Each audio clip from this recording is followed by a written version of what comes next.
Things have been looking really rough for Natlan lately. There are more and more commissions from the Adventurers Guild, and they're all related to the Abyss. Just waiting around won't do us any good. Let's go and see if there's anything we can do to help.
I see.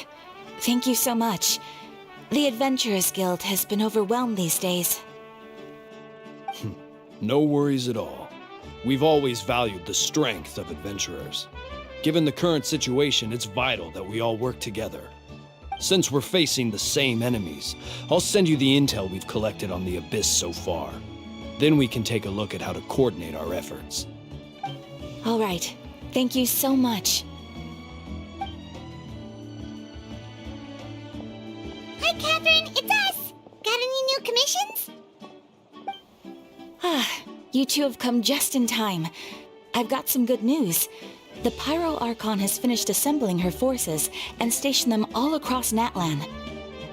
Given how the Abyss has ramped up its activities lately, we can no longer afford to act only after receiving news of an invasion. So the Pyro Archon suggested that the Scions of the Canopy and the Adventurers Guild focus on collecting and disseminating intel. That way, we can stay informed of everything that's happening across the land. Once we receive word of enemy activity, we can notify the nearest camp and the stationed forces can take immediate action.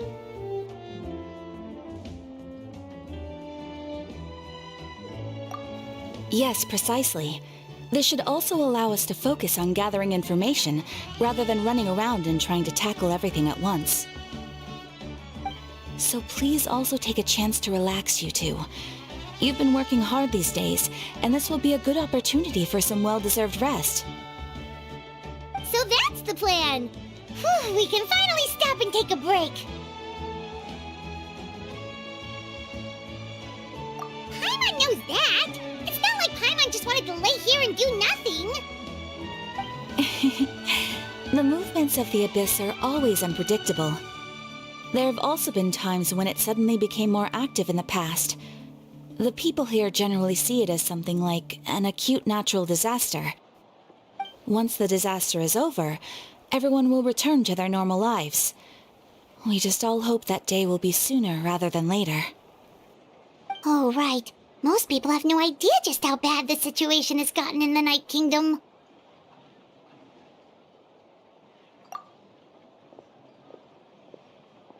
Oh, hey, Kachina! Are you feeling better now?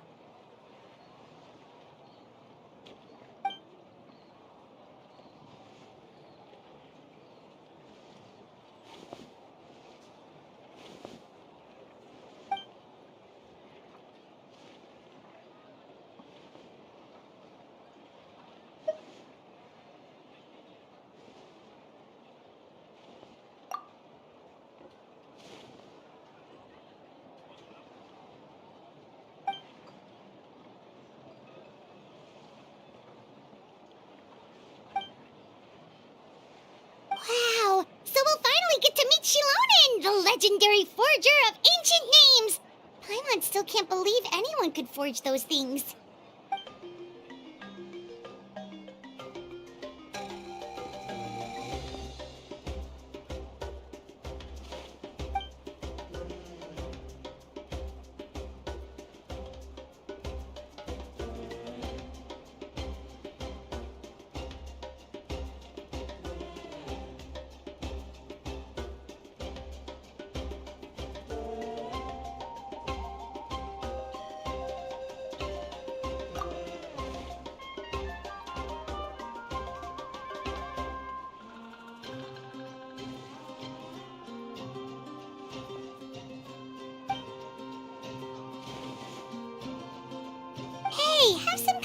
stressing yourself, Kachina. After all, you're already a victor of the Night Warden Wars.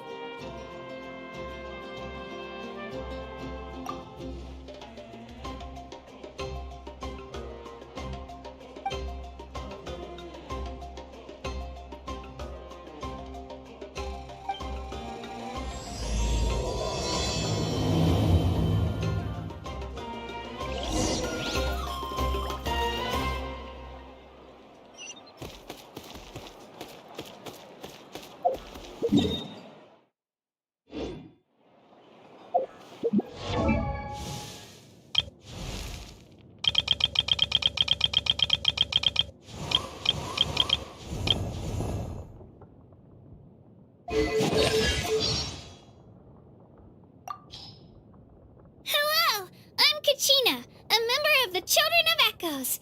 I adore green fruits and would love to become more strong, even though I'm still not much of a fighter. I should probably save all that for later, right? Then, are you hoping to go somewhere? I'm pretty familiar with these parts, so I can show you the way.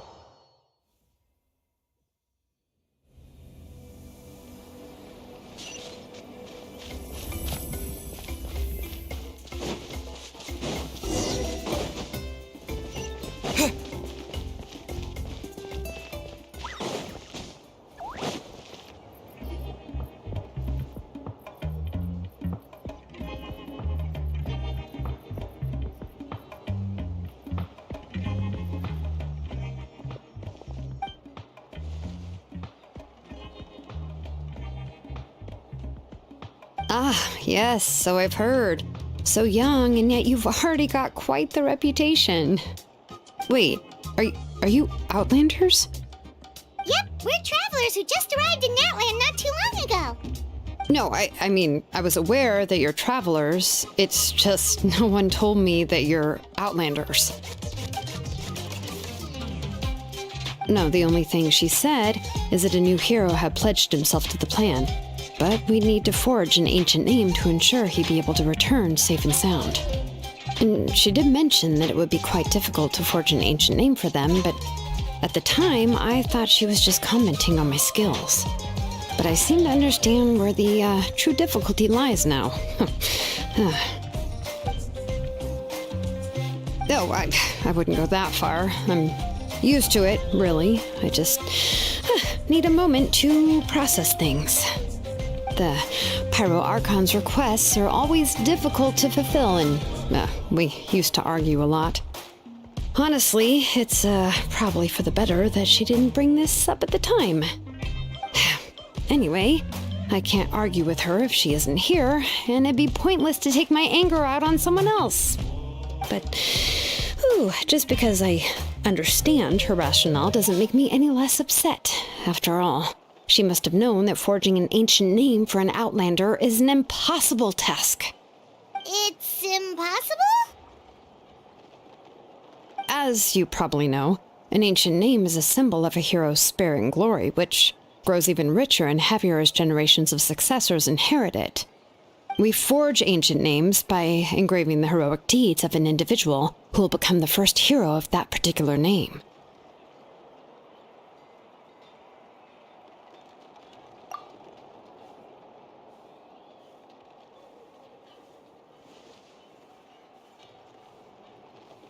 But they were all performed outside of Natlan, correct? Yeah, that's right. Then those deeds haven't been recorded by the Night Kingdom. To take it one step further, even if you had performed heroic deeds in Natlan, as an Outlander, your actions still wouldn't have been recorded by our lands. Only memories and experiences that have been acknowledged by the Wyab can be used as a basis for an ancient name. Even the greatest of craftsmen cannot create something out of thin air, you know. That's just how it is. Seems the Wyab don't want just anyone to get a name, huh? Mawika, of all people, should know better than anyone, yet she's still entrusted the task of forging the ancient name to me. Oh, Paimon gets it. Nobody's happy being asked to do the impossible.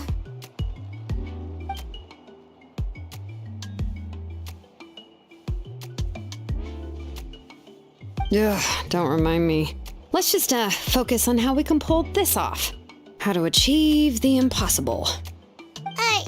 You mean you're already willing to accept the task? Well, what else can I do? What's happened is already done, and it's not like I can outright defy the order of my Archon. If she gave me this order, then she believes the ancient name is an indispensable part of our plan, and that I'll be able to find a way to make it happen.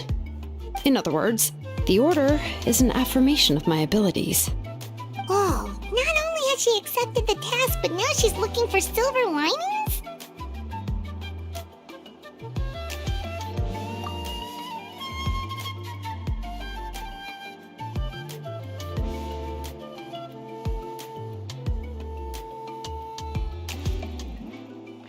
The key is getting the Wyab to somehow acknowledge the traveler's existence and record his heroic deeds. We heard the voice of a Wyab when we were in the Night Kingdom before. We even had a whole conversation with her. If we can talk to her again, maybe we can figure something out together. Well, every tribe has their own Wyab. How do we know if the one you met is indeed the best one for us to talk to? Plus, considering the unprecedented nature of this situation, I have a feeling that the acknowledgement of one Wyab alone would probably not be enough. I don't know. That requires a level of knowledge that I do not possess. We need to find a consultant who's an expert on all things Night Kingdom and Wyab.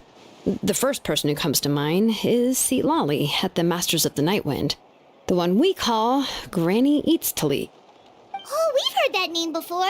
We used her spirit speaker stone to find Kachina's ancient name. A person who can make something like that must be pretty impressive. I'm sure she'd be able to help. Still, she's older now and quite eccentric. It's hard to even book a meeting with her, given that she's constantly holed up in her room and doesn't like to be disturbed. I've heard that to get her help, you have to be extremely patient with her and know how to keep her spirit up. I hate to break it to you, but... Huh. Why is that? I mean, didn't she already help you before? And you even managed to save Kachina. Well, yeah. At the cost of her spirit speaker stone being split into two.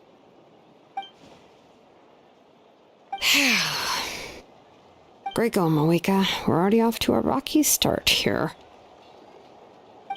In that case, I guess your only option is to try to emphasize that this is an important order from the Pyro Archon. Hopefully, Citlani would still want to show respect to the Archon. I'll also write you a letter on your behalf. If you can find someone to deliver it and mention some good things about you, then that should help too.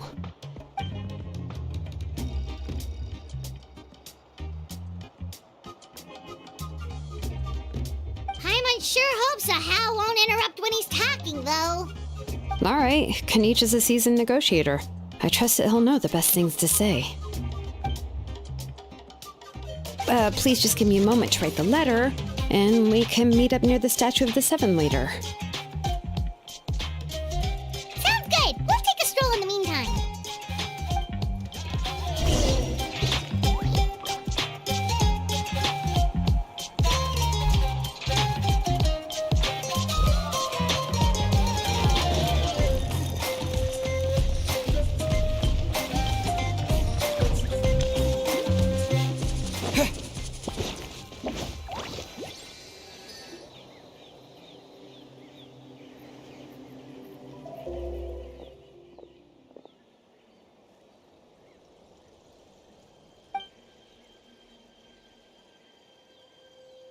I'm sorry to put this on you, Kanich. It's just that you're probably the only person who knows how to deal with her.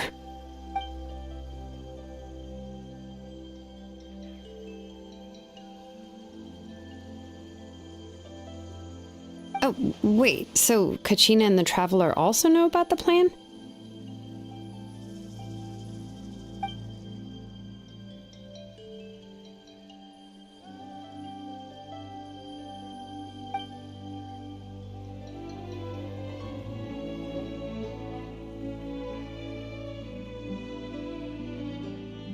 right. She mentioned there are 6 heroes and that xilonen is one of 4 that have already been acknowledged. Oh, well, then I suppose there's no need to keep any secrets between us. Having companions walk by your side is perhaps the best solace when facing such a bleak reality.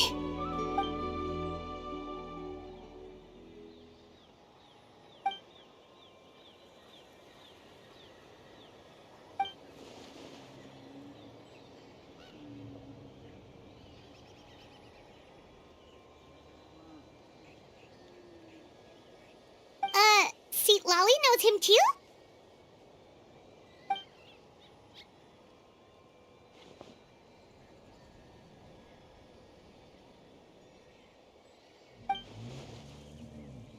Given how the Masters of the Night Wind love to babble about dreams and revelations, they're already a pretty strange bunch to most. I've never met Auroran, but if they consider him the odd one, he's got to be pretty far out there. Huh. Makes sense. But Paimon wonders how Citlali could be the first one to notice Auroran's disappearance if she spends the whole day in her room.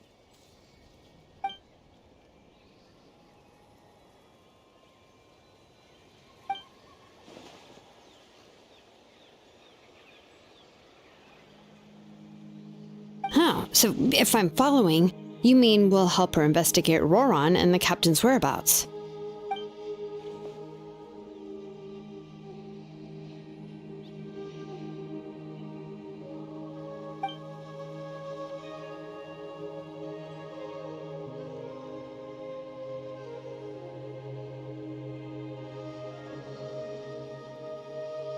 Yeah.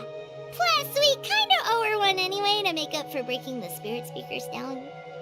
Ah, this is a pretty well thought out plan, as expected of Molly Poke Nietzsche.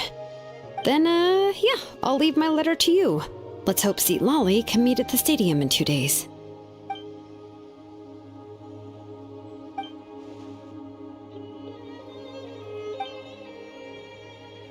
Okay, then let's part ways for now. I'll see you in a couple of days.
Oh, it's time to meet up with xilonen. Let's ask her how things have been going.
Hi, Traveler and Paimon.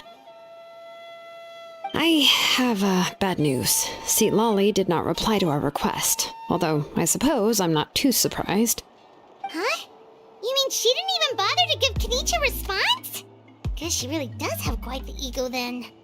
Yeah, well, she can be also quite eccentric, though she's one of the most gifted people around. Even the Masters of the Nightwind often struggle to work with her. My guess is that she probably has other reasons for not deigning us with a response. But let's go to the stadium and see if we can meet her there. If we do get a chance to talk to her in person, we can still try to work something out. That's true. Let's go!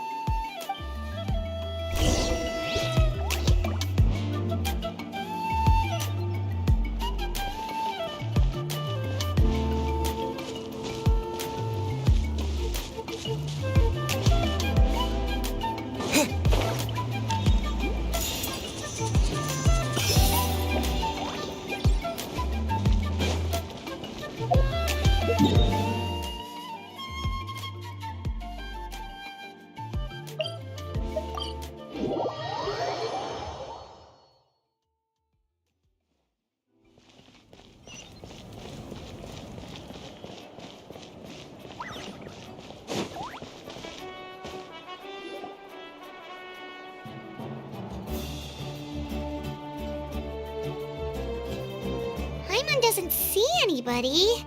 Seems she's just not gonna show up, huh?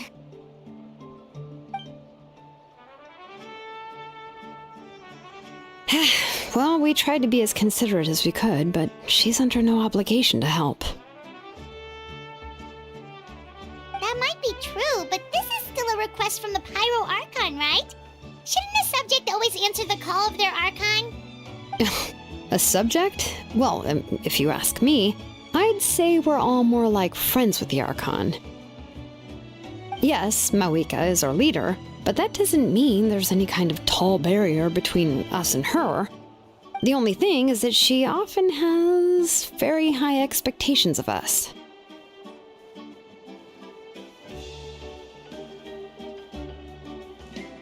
Huh. So even though she's super powerful, it sounds like she's actually pretty down to earth and easy to get along with. Unlike that old hag Granny Eatstily, right?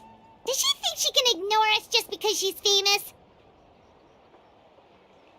You all talk about her like she's some kind of huge deal, but she didn't even bother to reply to our letter! Seriously, if she didn't want to come, she could at least let us know. If that's what aging does to you, Paimon never wants to get old. Oh, really? So, that's how you see me? Huh? Who's there? Who's talking next to Paimon? Oh, don't mind me. I'm just a disgruntled old hag, right? Come on, relax. I'm sure my bark's worse than my bite. Huh? Citlani.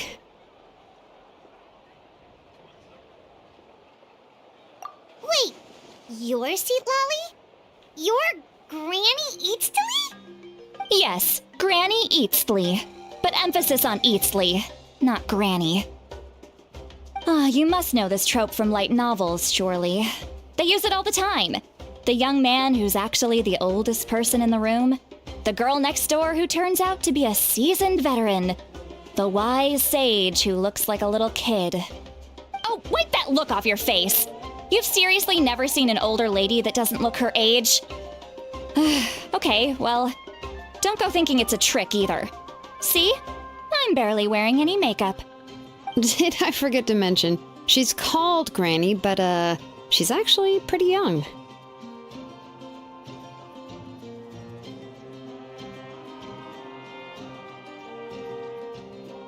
It was an honest mistake. I guess we've just gotten used to it. I'm sorry. So, how old are you actually? What? How dare you? Don't you know it's rude to ask a lady her age? Paimon really didn't mean to offend you, it's just that your case seems really unique. Oh, Paimon just wanted to apologize, but now she's putting more and more of her foot in her mouth. Really, Paimon just got a little mad since we thought, well, you were gonna leave us out to dry. It was my idea to invite you here, citlali. So if you're upset, you can just take it out on me. All right. I was only joking. I didn't mean to chastise anyone. There's really no need to take all this so seriously. If anything, I'm gonna feel awkward if we keep this going.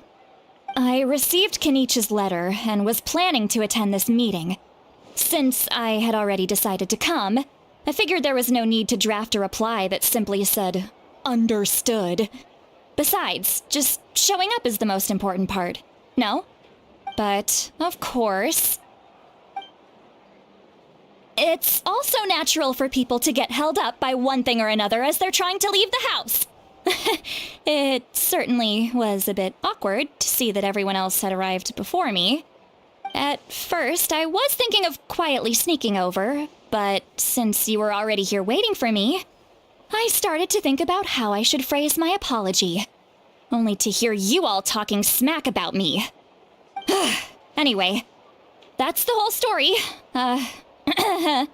Honestly, it's not like I owed you an explanation anyway.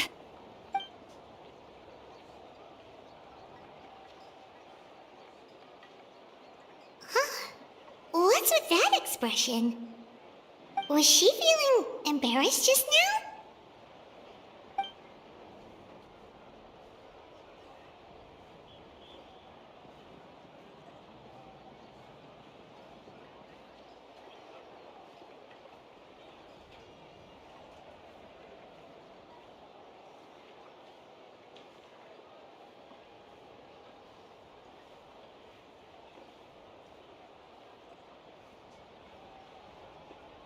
When the Masters of the Night Wind said they struggled dealing with her, I wonder if the feeling is mutual.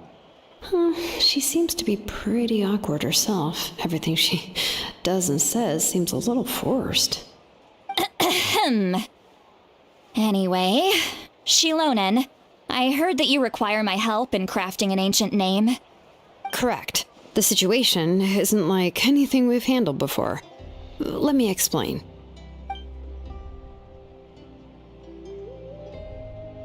I see. So Mawika has asked you to forge an ancient name for an outlander.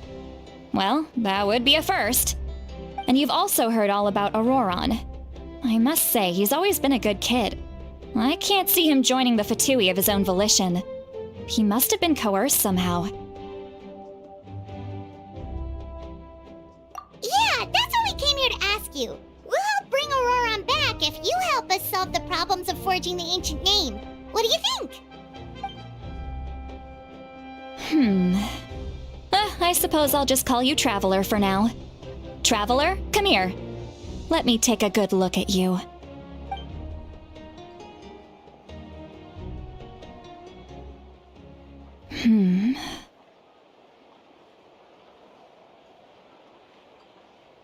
Wealth leads to unending conflicts between people. Yet you alone transcend the value of gold. Baleful thunder and wrathful waves bring terror to mortal hearts. Yet again and again, you've braved them to find new worlds. O weary yet free soul, even the most verdant leaf in the forest will pray for your happiness and safe passage.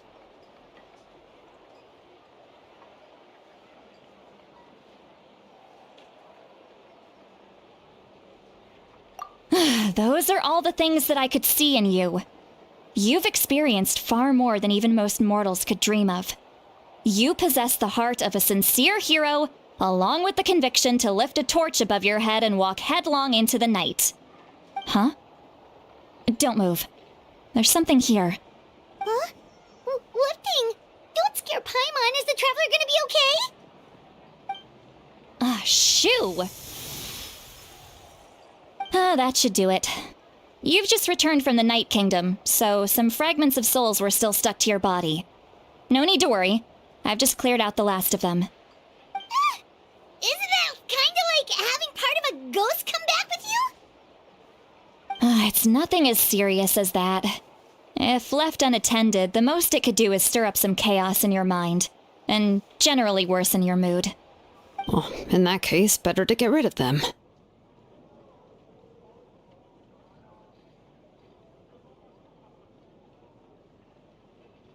It was nothing. Xilonen, let's follow your proposal. Once you've brought Auroran back, I'll take you to see the Lord of the Night. The Lord of the Night? But don't we need to talk to the Wyab of the tribes? Something this important is beyond their jurisdiction. Only the Lord of the Night can decide whether we can grant an ancient name to one who does not hail from our lands. The Lord of the Night is an ancient entity that rules over the entire Night Kingdom, constantly borrowing the power of the sacred flame to combat corrosion from the abyss. Oh, so you're basically saying it's even more powerful than the Wyab of the tribes. Well, that sort of makes sense, being the Lord of the entire Night Kingdom and all. Not exactly. It's not so much that one's more powerful than the other.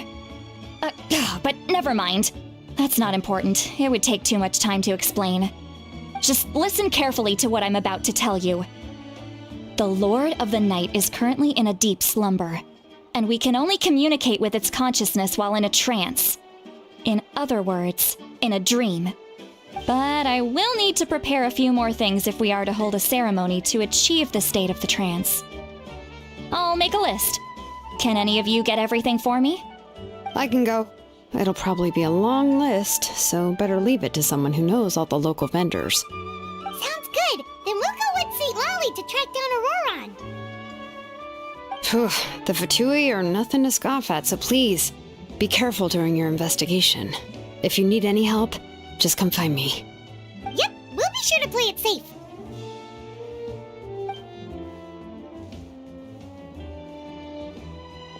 All right, now it's time for us to catch that brat and bring him back. I'm sorry I made you wait earlier. It was actually because I decided to swing by Auroran's place to look for clues. He has always lived alone, and I found a broken jar in his house. There was also something off about his phlogiston aphids, which I assume is because their keeper has been gone for quite some time. And interestingly enough, I saw some slash marks in the house that did not match any of our local weapons. My guess is they were left by Snezhnayan arms. Oh, sounds like the Fatui broke into his house and took him hostage. But why would they kidnap a kid who just spends his days living in the country and raising aphids? He's only in his 20s. What would they want with him? That's not to say that I believe he's totally innocent, of course. Since he's the only one who was kidnapped out of everyone in Natlan, he must have done something to attract their attention. In any case, we'll get to the bottom of this once we manage to get him back here. I'm truly sorry to put you two through all this trouble with me. But please help me get him back. You can count on us! All right, then let's start by heading to where Auroran was seen last.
This is the spot.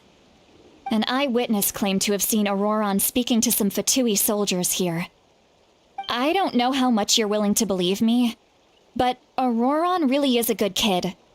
I see no reason why he'd suddenly get involved with a Fatui. I'm convinced that what the witnesses saw was actually the Fatui coercing him, or perhaps trying to extract information. However, I doubt anyone would believe me, given there are no signs of a fight. Didn't Kanich say that she's a big name in Natlan? Feels kinda weird to see her so frustrated and helpless like this.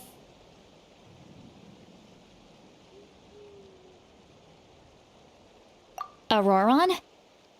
Well, he was left at the side of the road as an infant, and the people of the tribe took him in. You could say that everyone had a hand in raising him. He learned a lot from us, and once he reached adulthood, he built himself a house out in the countryside. He spends most of his days growing vegetables and raising aphids, living off of what he harvests from the garden. He's always been such a good kid. He would even get his friends to deliver whole bags of fresh produce to my place.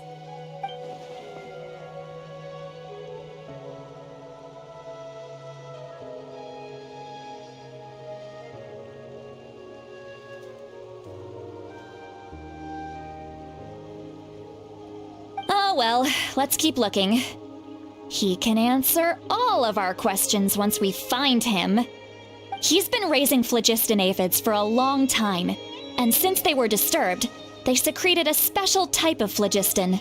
We can use that substance to track his movements. Let's follow the phlogiston trail. Huh? What trail? Paimon doesn't see anything. Oh, right. I forgot your eyes don't naturally perceive such things. Here, give me your hand.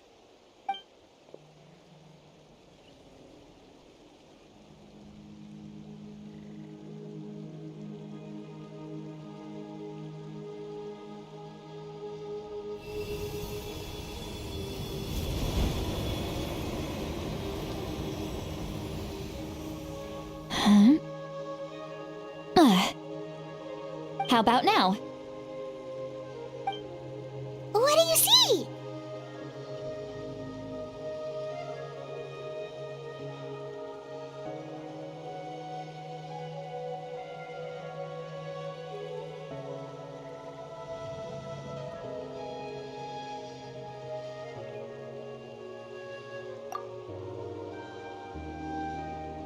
Whoa, Paimon can see it now too!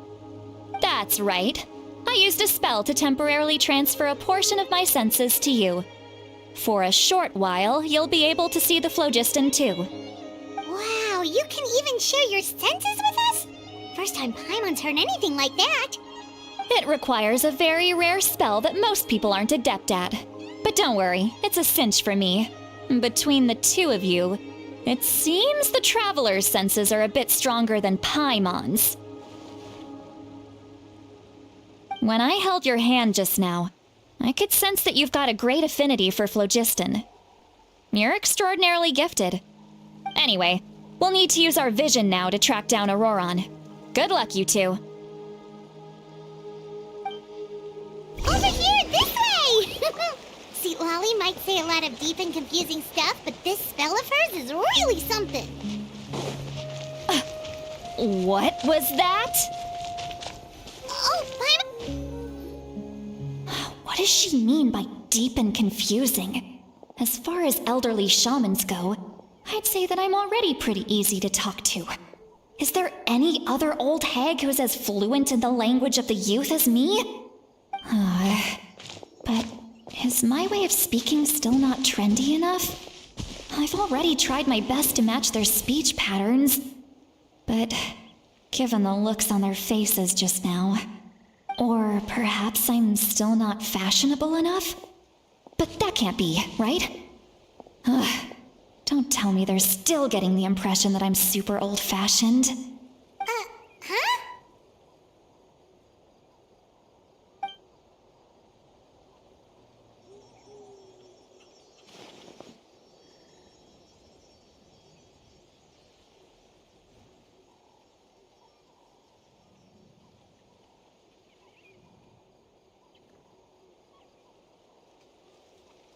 Was that Citlali's voice?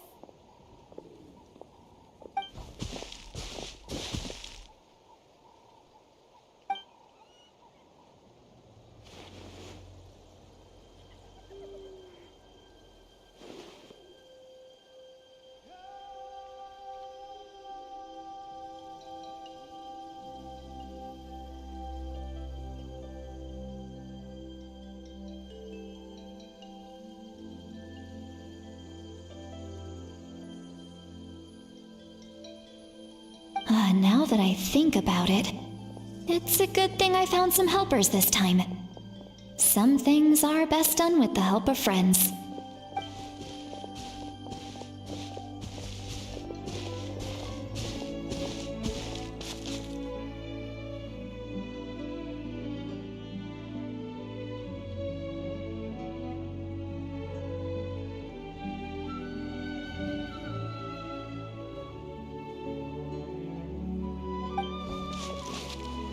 Oh?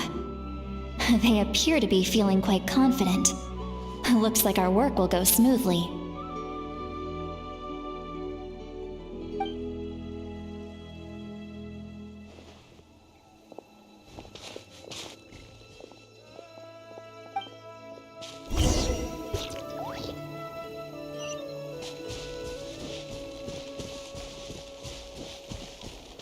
Hey, looks like there's a new camp over there. Let's go take a look. That little brat, I swear. Yep. Judging by Paimon's experience as a guide, it definitely looks like people set up camp here. Wait. The phlogiston here is a bit odd. Let me see. Paimon sees a small shape here. Could it be some sort of symbol? This is a distress signal for the Masters of the Night Wind. Only someone from our tribe would recognize it. So Auroron was indeed being threatened. We've got to find him, fast. Leaving such a subtle mark implies that he was trying to be discreet. In other words, he was probably under the Fatui's watch. If they notice us, we can just charge in and fight them to the death. But what if my darling grandson is also there? I can't have him caught in the crossfire. No, I've got to be careful. Otherwise he'd get hit as well.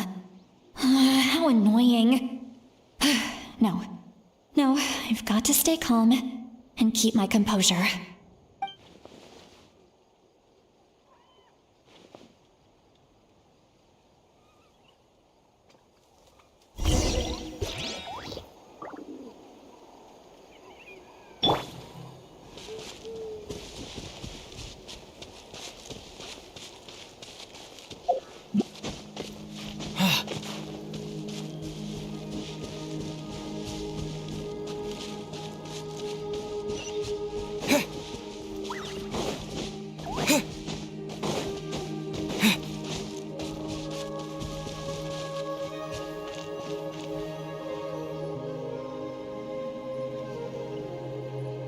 There are traces of people staying here too.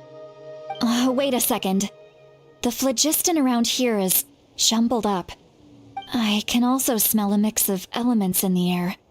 Pyro, electro, and some other elements as well.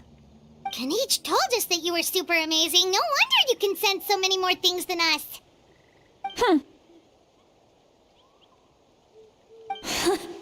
It's about time that little brat said something nice about me. There are signs of a struggle here. Judging from what's left on the scene, there must have been a fight. But after that, the factions seem to have gone their separate ways. Both the phlogiston and the elemental traces in the air support that.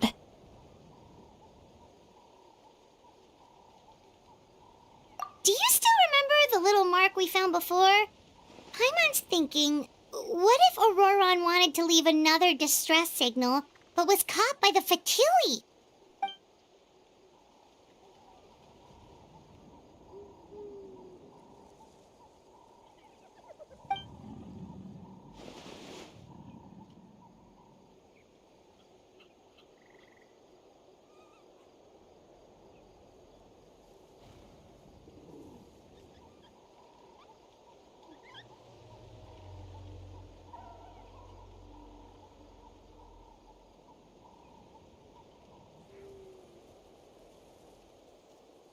Given there are 2 signals leading from here, we should split up as well. I'll take this direction, and leave the other one to you. Let's meet up again later.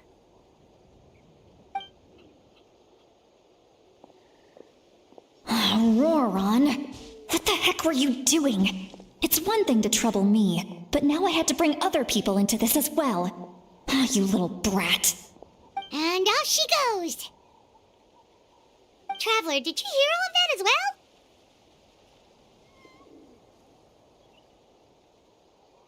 Once citlani left, that voice went away as well. Paimon even tried calling her name inside Paimon's head, but there was no response.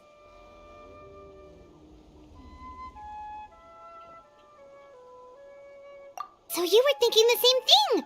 Paimon also thought that if we could hear what she was thinking, then she could probably also hear what we were thinking in our heads.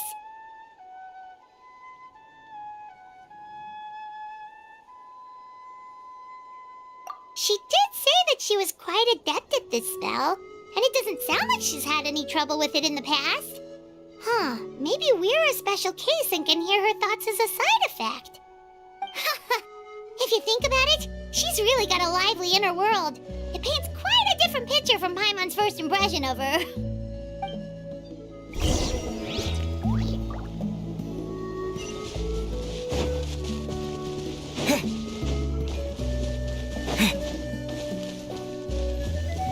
Paimon sees some traces here. Let's follow them and see if we can find anything up ahead.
Did you find something?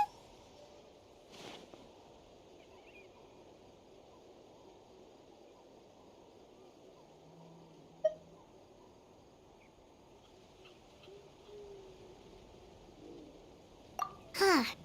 So we can't tell where Auroran might have gone from here. That's weird. The phlogiston trail suddenly stops. We can't make anything of these footprints either. But he can't have just evaporated into thin air, right? We know he wasn't alone. He had all those Fatui with him.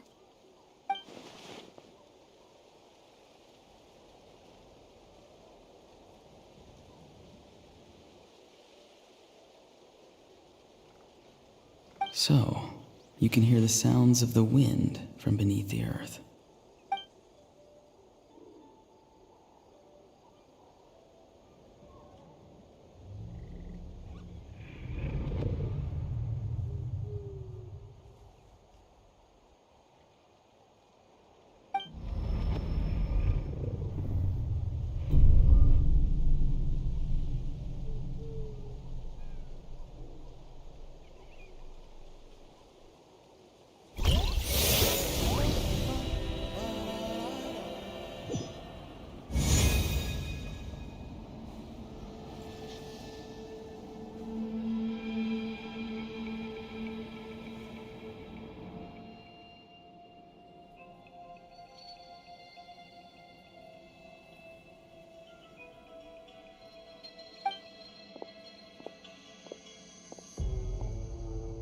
I'm very sorry, but please do not move.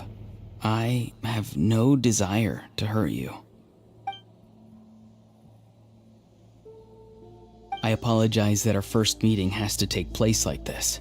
It's just that you're much like one of those animals with ears that perk up as soon as it senses danger in their environment.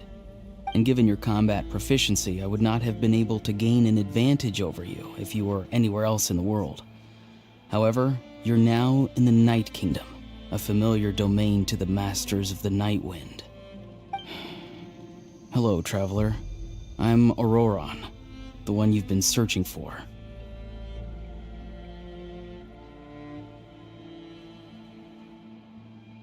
Ah, the Fatui's custody. I see. So even Granny has told you that I was coerced by the Fatui. I'm afraid you've been brought here by a lie, like a false omen in the lingering smoke.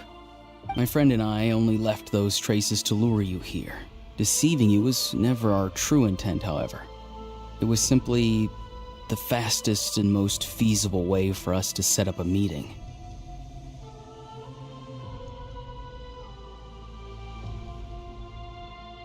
Greetings, traveler from afar. Be careful with this traveler. His soul is temporarily restrained by us, and it appears to have become more fragile in the process. It's taking all my concentration to hold on to him.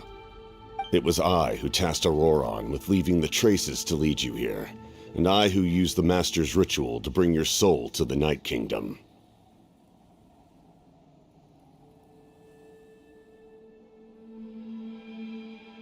I've heard much about you from the past encounters you've had with my colleagues. Given the present situation in Natlan, I would like to sincerely request a formal meeting with you, in person. I will use the opportunity to explain my goals and motivations to you, as well as why I mistrust Malwika, the Pyro Archon. I believe there is little reason for you to blindly follow her plan. If you would like to hear our intel, then find us to the east of the stadium. But remember, not a word of this to anyone. I would like to avoid any further conflict. You will see me again once you return to reality. No matter what I say, please, help me keep this a secret.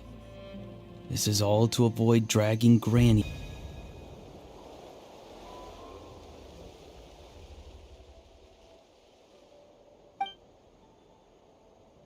Hey, what happened just now?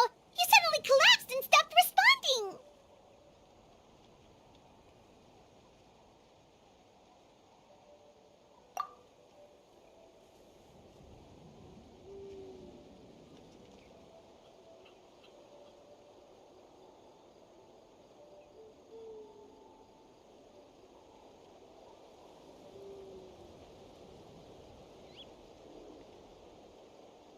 Hey, why are you sitting on the ground? Are you okay?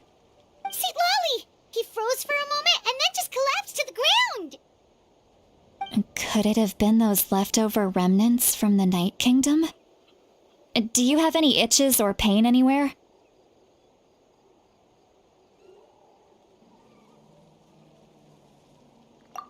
Don't worry. We can take a short break. Sorry, I know I asked for your help. But had I known you were feeling unwell, I wouldn't have taken you on this trip with me.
If you're feeling sick, you should just say so. Citlani should be able to, exorcise any ghosts or weird stuff that you picked up in the Night Kingdom. A seasoned traveler must know the importance of not pushing yourself beyond your limit. If you need anything from me, just say the word.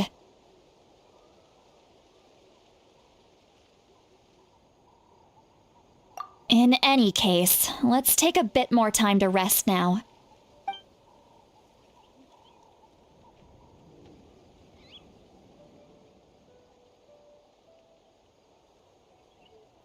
Need to be more careful next time. Feeling better yet, Traveler? All right, let's get ready.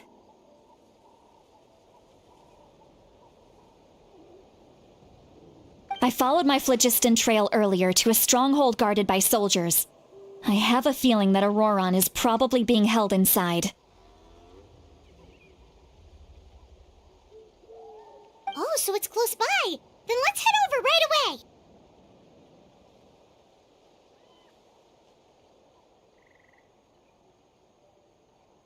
Well, I recruited you to be my helper, which means we're in this together.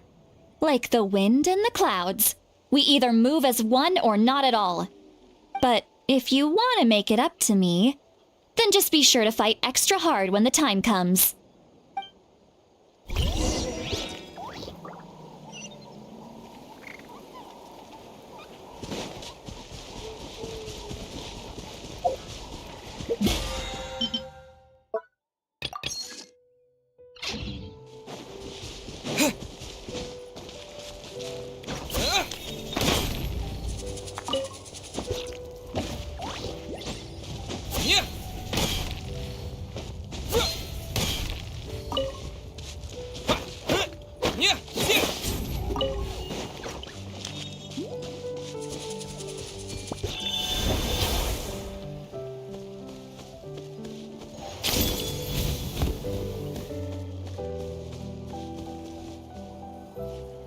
Look over there.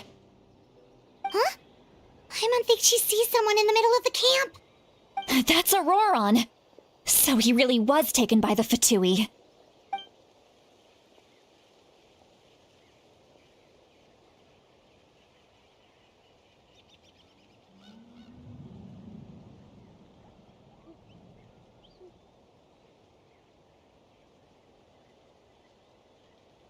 All right, we'll take the lead.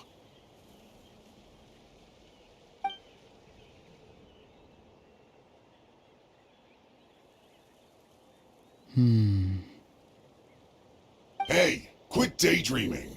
Don't you have work to do? I cannot see the sun. What? Without the sun, I cannot see the truth. You are currently blocking the light, so I must beseech you to move aside. Huh? Okay, Mr. Philosopher. That's enough mumbo-jumbo. Wow. I'm going to rip that guy's head right off. See, Lolly's struggling to control her temper now.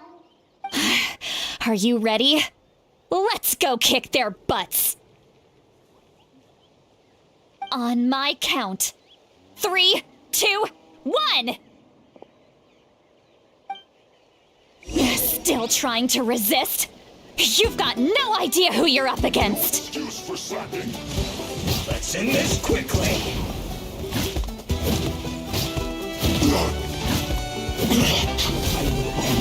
Put your back into it.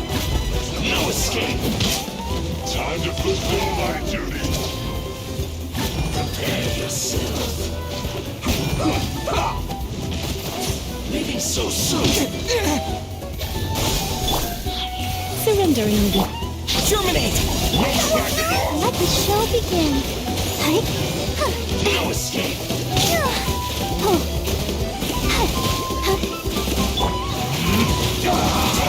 Can this be? Prepare yourself.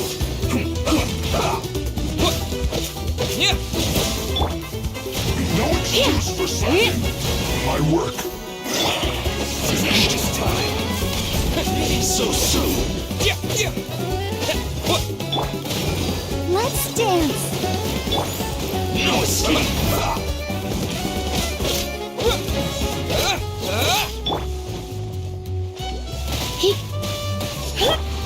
Let's end this quickly. Propagate!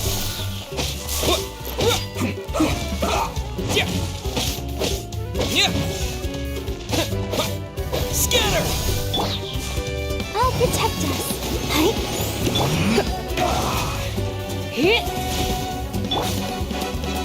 Propagate!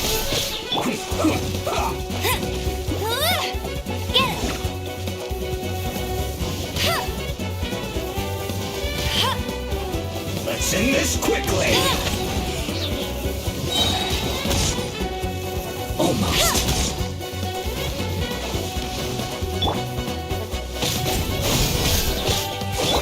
No escape.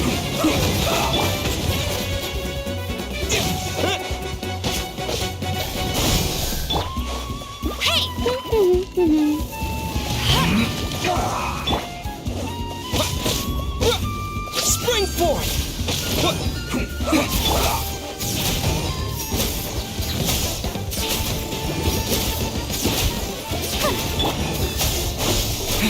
Let's end this quickly.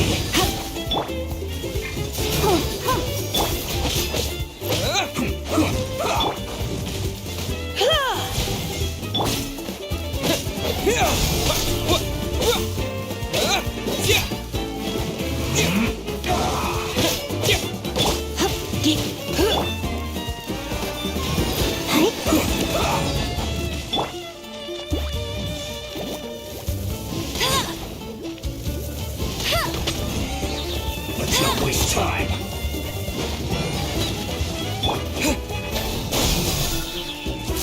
Let it rain.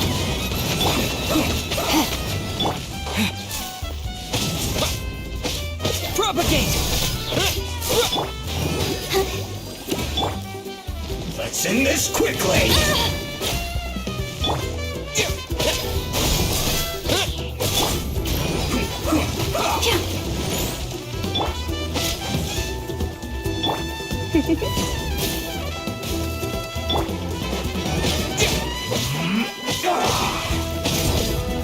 Scatter!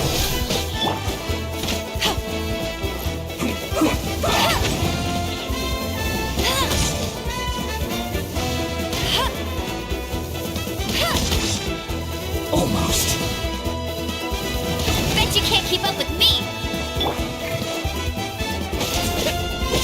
Let's end this quickly.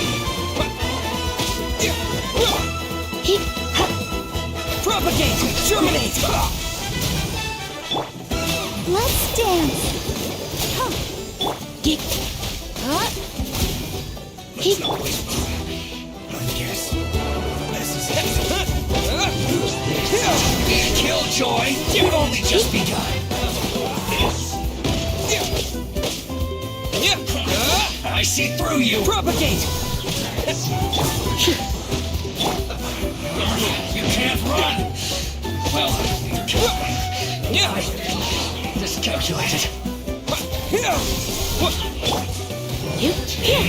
I'll protect us.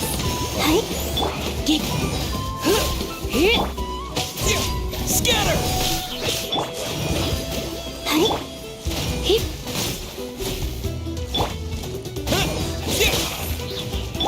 No one escapes my sight.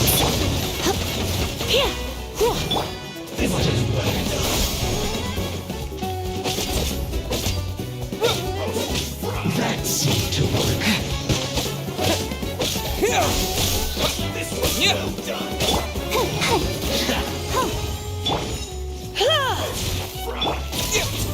Use this first.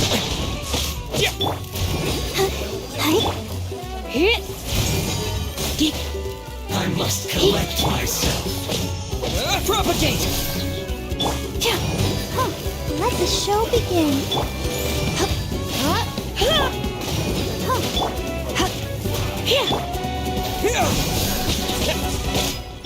That seemed to work. This was well done.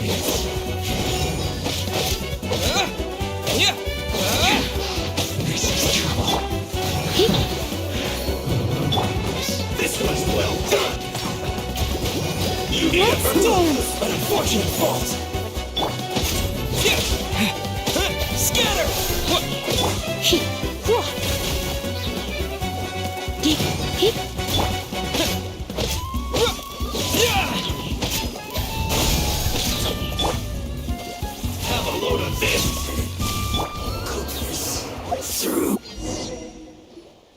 Auroron! Granny! Paimon knows she's called Granny Eats to Lead, but it's still kind of weird hearing someone actually call her Granny. And greetings to you too, Gramps. What did you just call him? Gramps? Is that not right? You're Granny's friend, are you not? You seem to be approximately the same age as her, so I figured you've got to be Gramps. How many times have I told you? It doesn't work like that.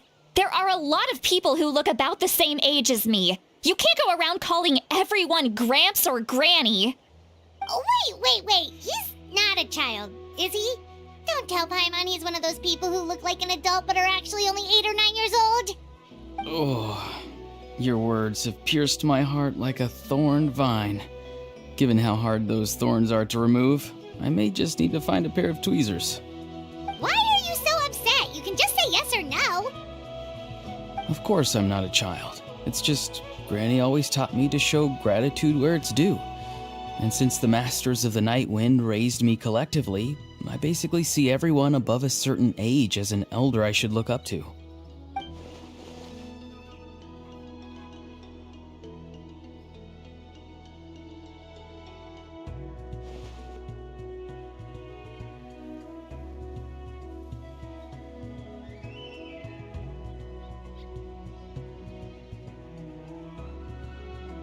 Exactly.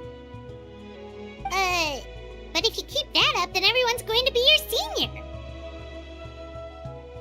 And do you think saying all of this is gonna save you from a scolding, Auroron? Haven't I told you 100 times since you were a kid? Heed the 3 warnings. Be wary of beasts prowling around, scammers looking for their next victim, and strange people who appear out of nowhere. Oh, so you do remember, and you just chose to ignore them. I always knew that living on your own was going to get you into trouble sooner or later. But getting kidnapped? That really takes the cake. You won't always be able to rely on other people coming to your rescue, you know. You're just lucky we got here when we did. Or we might be launching another search and rescue operation to find out where they put your severed head.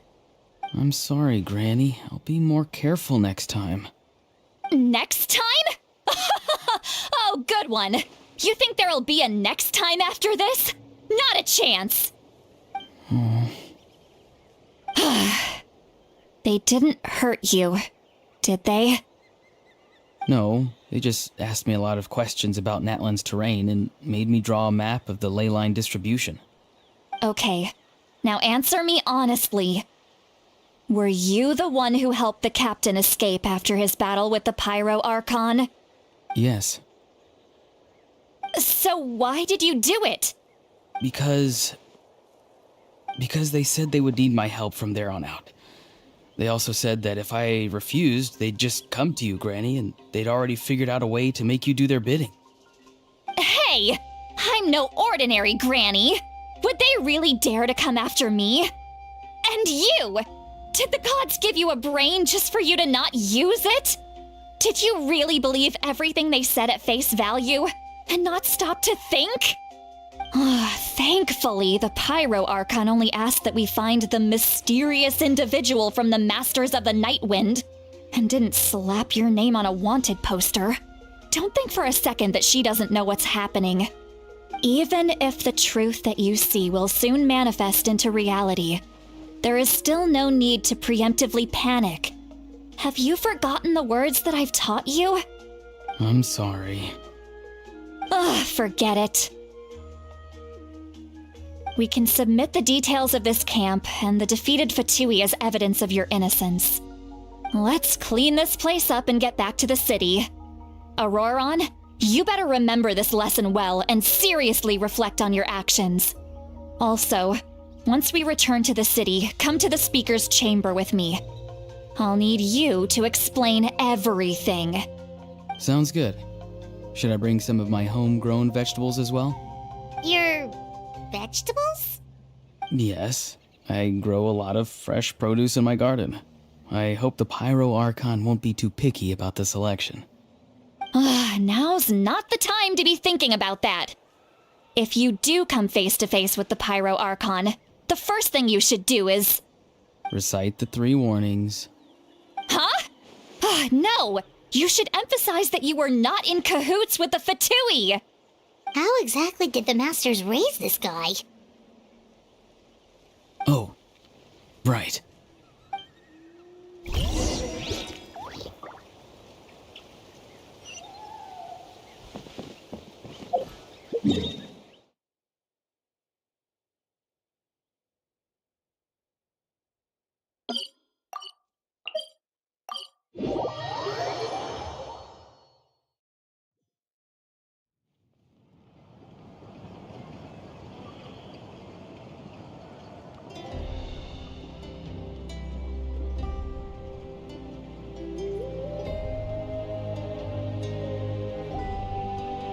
I see. So Auroron came to the captain's rescue because he promised to help him in exchange for Citlali's safety. That's right. I'm sorry. Now that you know Auroron was only trying to protect another member of his tribe, could I ask you to petition the Pyro Archon for her forgiveness? We'll give her a full report. We'll let you know once she's reached a decision. Will I need to stay here? Technically, yes. But if Miss Citlali is willing to serve as your guarantor, then we can release you from custody. Sure. I'd be happy to do that. I don't have any more time to waste here. I still have other things to do. Understood. Thank you very much. Mr. Auroron, please report back to the Speaker's chamber as soon as you've received notice of the Archon's decision. I understand. Thank you. And thank you too, Granny. Well, at least you won't need to hide your face anymore. Traveler, Paimon, thank you very much for your help. And don't worry, I haven't forgotten about my side of the deal. Once Auroron is settled, I'll go talk to xilonen and get started on forging an ancient name for you. Oh, thank you.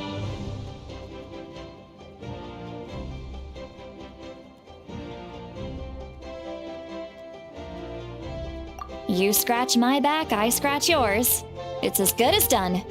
You can just go twiddle your thumbs or something while you wait for the good news. Bye for now. Come with me, Auroron. We've got to find you a place to stay for the night. Goodbye, Gramps.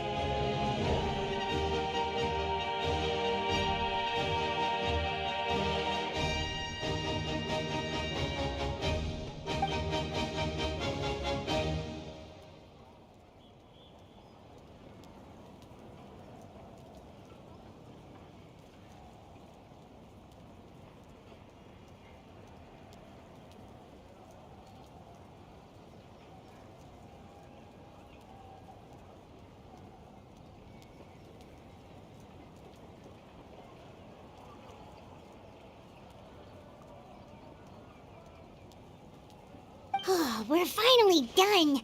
All right, it's time to find some grub.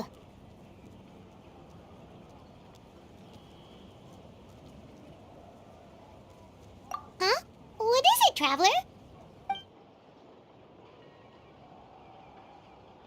What? The captain?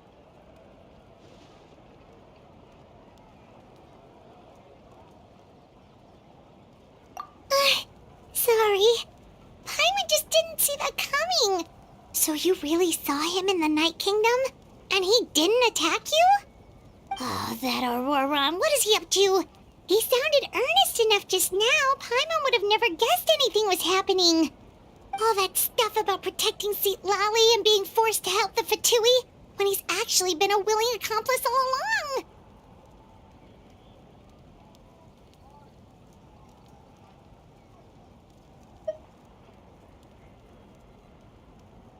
Yeah, you're right. Still, Paimon appreciates you telling her about this. Paimon will support your choice no matter what, so if you want to go, we can go together. We still have another whole day before the meeting, so we'll just meet with them when the time comes.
Weird. Paimon doesn't see anyone. Oh, please don't let this be a trap.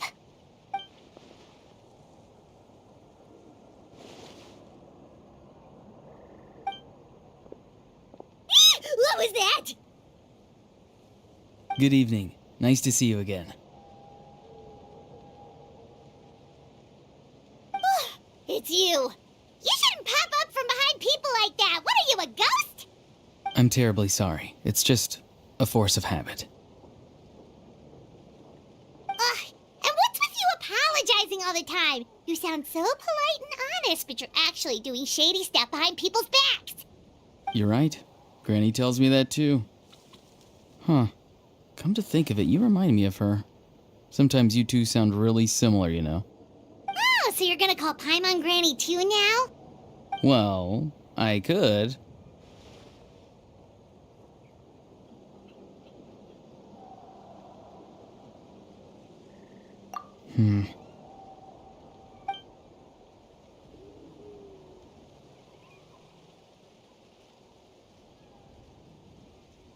It's all clear. Over to you. Excellent. The fact that you showed up proves that I was right about your character.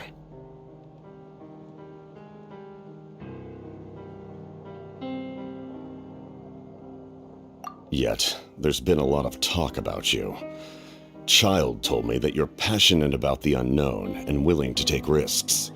Rather than facing you as an enemy, I would much prefer to bring you to my side. If we allow the current state of things to continue, we will inevitably clash, and that's a scenario that I'd very much like to avoid.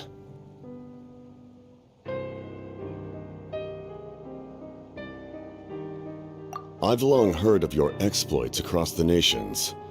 Though you have crossed swords with my colleagues many times, I know that you are by no means an unreasonable person. And once you've learned the truth that the Pyro Archon Malwika would never willingly share with you, you may just find it in your heart to consider my proposal. I assume you've already been informed of the Pyro Archon's plan. In order to defeat the Abyss and save Natlan, she still needs 2 more heroes to appear. Wait, how did you know that? Never mind. Guess that's not important now. I've long kept a close eye on her plan. To be frank, it's an exceedingly risky plan. Will the heroes really appear? And even if they come to her, will their power be enough to drive the Abyss back? If any part of the plan goes awry, all of Natlan, even all of Teyvat, will pay for her mistakes. Now, you may have been led to believe that this is the only plan available to her. But what if I told you she's had another emergency plan all along, the details of which she has chosen to keep hidden from you? An emergency plan? Yes. A way to keep Natlan intact, even if her original plan fails. But given the painful cost of its execution, she has chosen to keep it as a mere backup plan.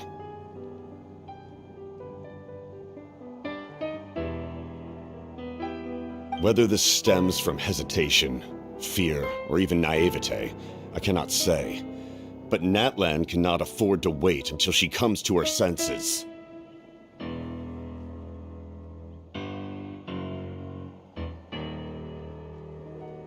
My fear is that given the enormity of the decision, she will be reluctant to confront the dire reality we face until it is too late. There will be no time left to execute the backup plan, and all of Natlan will be lost to the Abyss. We have to make the decision for her, here and now.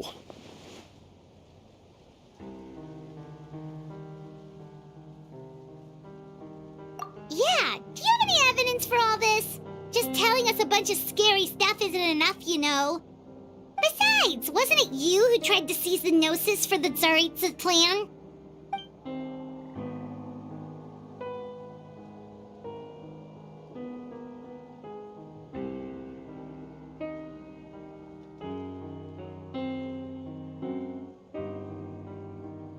I knew you'd be clever enough to see. That's right. I did not seek the Gnosis for the Tsaritsa. Since I was defeated in battle, I must put to rest my thoughts about the Gnosis. But even so, my desire to save Natlan remains unchanged. And now, I have found a new way to solve the crisis.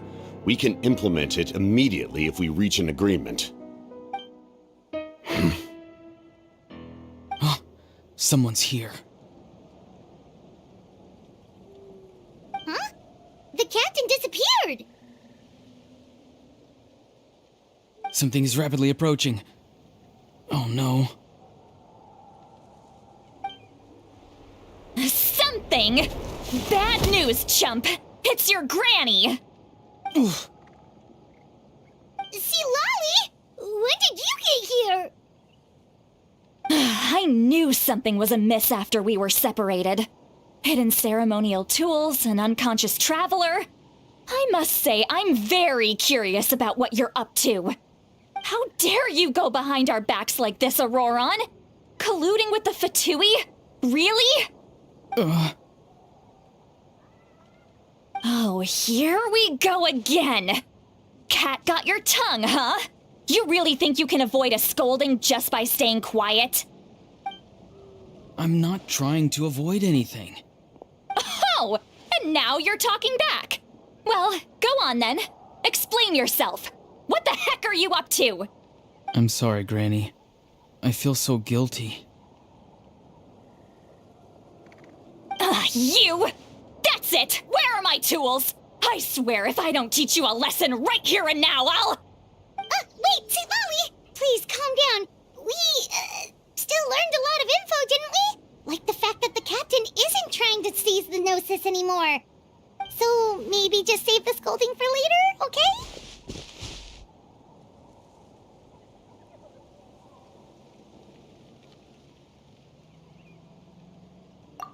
Listen well, Auroron.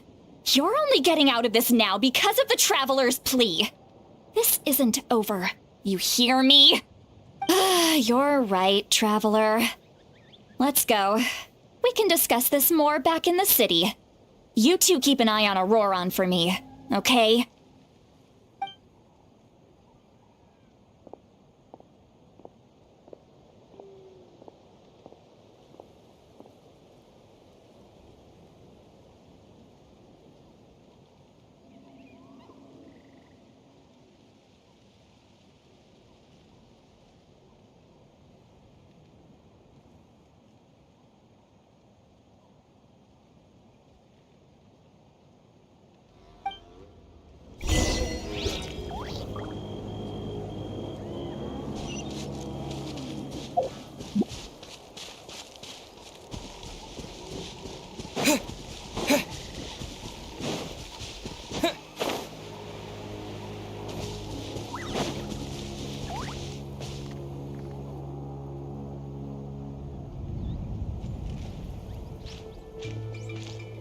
In all my years, I've never had a child cause me so much grief. Do you seriously not see what's at stake here? You've got a head on your shoulders, Auroron. Use it! Why did you help the captain? And I want the truth this time. No answer? Think you're being smart? Then let me ask a different question. What does the captain want? What is his purpose in Natlan? Really? You're just going to stonewall me?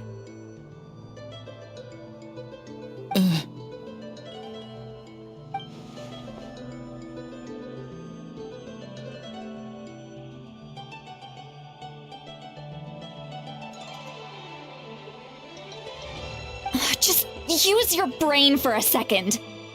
What do you possibly stand to gain by helping the captain? Only endless trouble awaits you and everyone in the tribe. You've always been a good kid. Why would you throw that all away now? If you're worried about something, just talk to me. Granny would much rather we had a conversation instead of constantly clashing like this. Why is he staring at us all of a sudden? I'm sorry that you have to hear all this.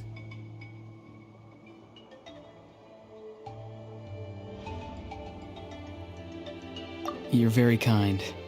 Most people would have fled by now. Not everyone can handle Granny's scolding. Oh? You dare gossip between yourselves instead of listening to me? You... Sorry, Granny. Sorry, Granny. Sorry, Granny. You know what? Fine. I'm perfectly aware that everything I say goes in one ear and out the other. You're all grown up now, so why would you listen to an old hag like me? You say all the right things, but then you go and completely ignore me. Well, if that's how you're going to treat me, you can stop sending Aoife over to my place to deliver your stupid vegetables! I don't need anything from you! Who's Aoife? A delivery person? That's irrelevant. The point is, he hangs out with this kid, so he must be no good. You kids get to a certain age and suddenly act like you know it all. There's nothing I can say to get through to you. Auroron, if you're still thinking about that so-called duty, then please, just forget about it. The ley lines did not fall to this state because of you. And we've long closed the book on that incident. Seems they've started talking about some kind of tribal history. I'm starting to get lost. That's not it, Granny.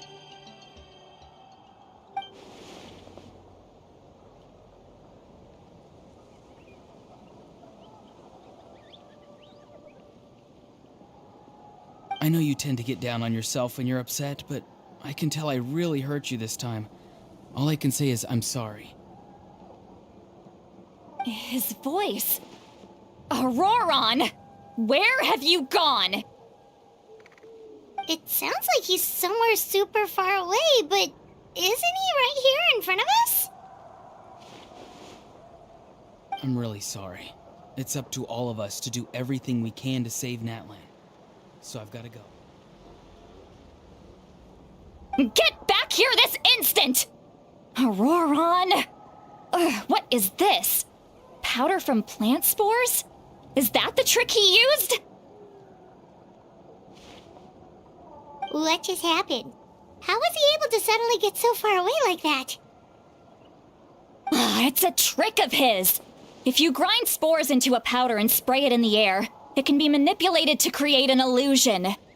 He pulled it off flawlessly. He must have put a lot of time into perfecting it. Don't tell me that's how he's been hunting in the fields these days. Oh, couldn't he have picked up something more useful? Ugh, little brat. That's it. The next time we meet, I'm definitely going to break his legs. Whoa, that's a little extreme. But still, why does he feel like he needs to run from us? If his goal is also to protect Natlan, then can't we work together?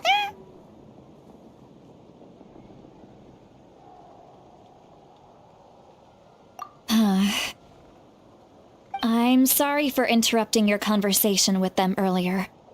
But even if you'd been able to hear them out, there's no guarantee you would have gained anything substantial. Auroron probably did everything he could to get away because he knew I'd get the truth out of him sooner or later. Ah, that brat. I swear.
We've got quite a long walk back to the city.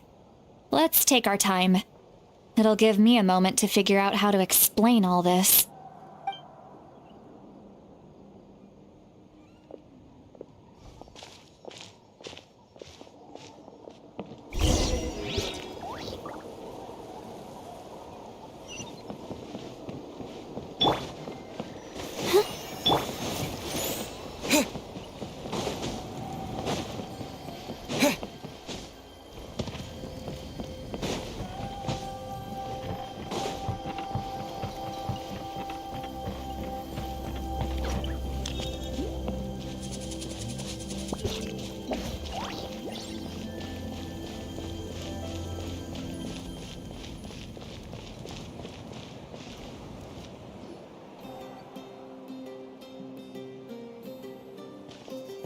Do you two have some time? Feeling hungry? How about we get something to eat? All right, it's been a while since we last ate. Now that we can relax, Paimon just realized how hungry she is. Then let's go. We can find somewhere to sit down and talk. Food and drinks are on me.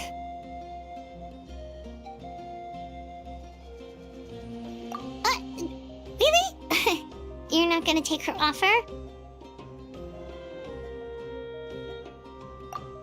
That's right. Citlani has gotten a lot quieter since Auroron ran away.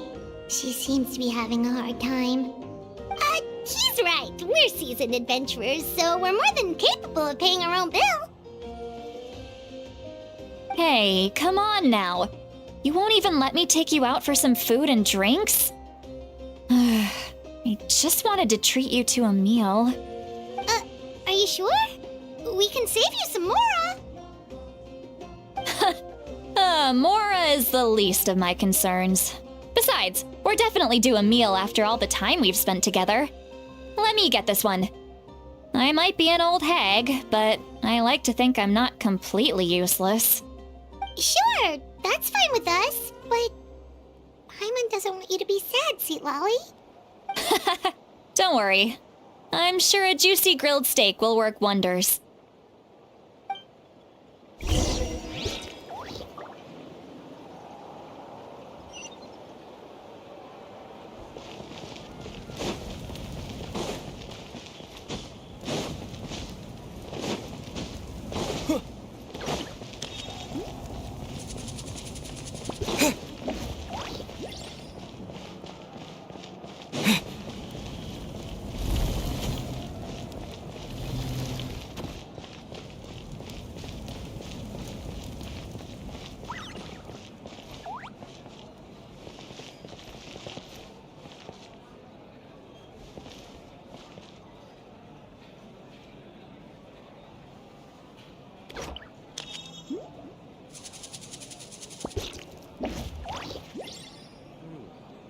What do you need? Hesitating will do What do you no need? good. Don't worry, I always win anyway.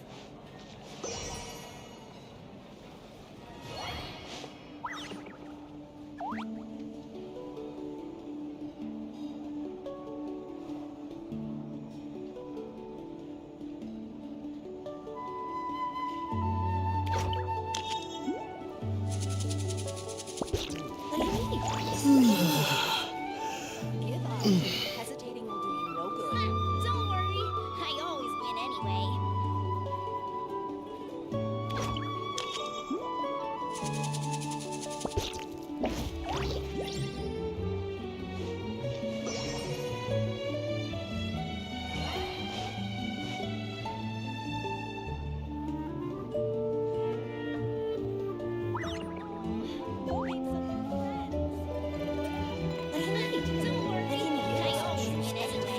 No good.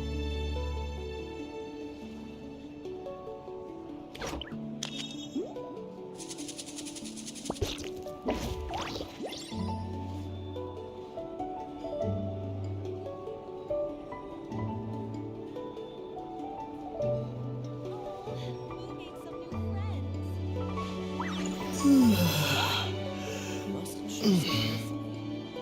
What do you need? What do you need? Don't worry, I always win anyway. Hesitating will do you no good.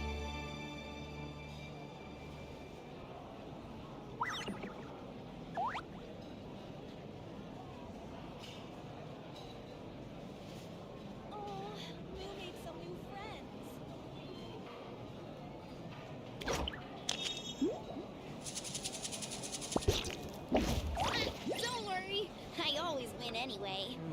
What do you need? Must choose What do you need? carefully. Give up. Hesitating will do you no good.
What are you looking at? Do you see two people standing by the door? They look like spitting images of each other. Are they twins?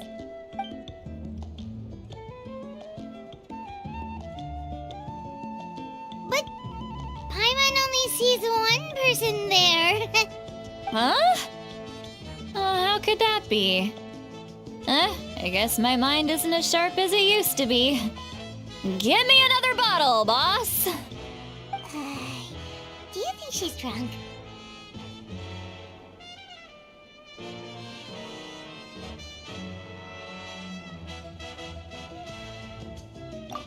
There you go, miss. Oh my, it's not every day you get to see Granny Itzley here with some friends. Not to mention ones who've made a huge name for themselves recently. Oh, so you've heard of us? Of course I have. Aren't you the ones who saved Kachina and brought her back? No wonder you hit it off with Granny Citlani. She wouldn't spend time with just anybody, you know. I don't even remember the last time I saw her with a new friend. Wait, so you call her Granny too? Well, given our ages, it'd probably be more accurate for me to call her my great-great-granny. She's one of the most famous people at the Masters of the Nightwind.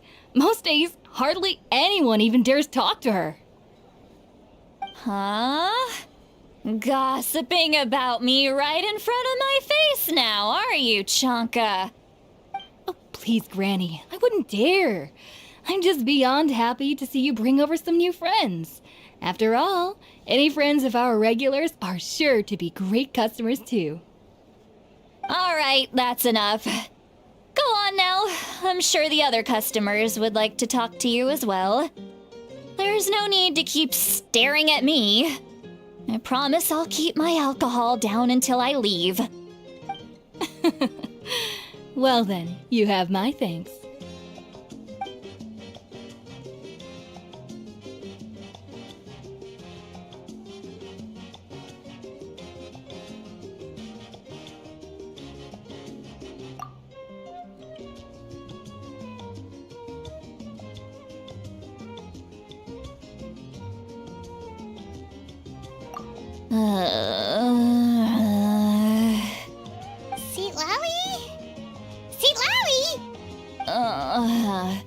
Who's that?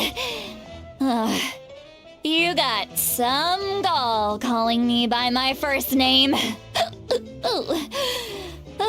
me guess. You want to test your skills against Granny Eatsley, don't ya? Are you still with us, Citlani? You're kinda talking to no one. You chumps come around here, picking fights with me? Well, you know what happens next. You lose, and then run off home to tell everyone about how I'm this big scary bully. It's always the same story. You brats start it, I finish it, and then I end up with the reputation of being some kind of terrible monster among the shamans. I mean, come on. Monster? Me? Really? What did I do to deserve that? Granny Citlali, you're not a monster at all. Exactly! And while we're at it, I'm not some lazy slacker either. Between meditation, advising the chief, and speaking with the Wyab, I actually have a pretty packed schedule, you know. Oh yeah. And I have to mentor all the new kids. Hey, new kid. Yeah, you.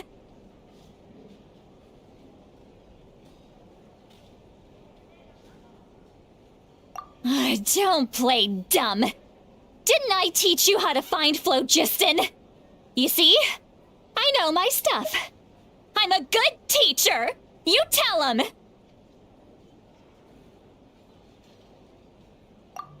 That's more like it. About dang time someone showed me a little respect. Yeah, Granny's a hard worker, all right. You can always rely on old Granny.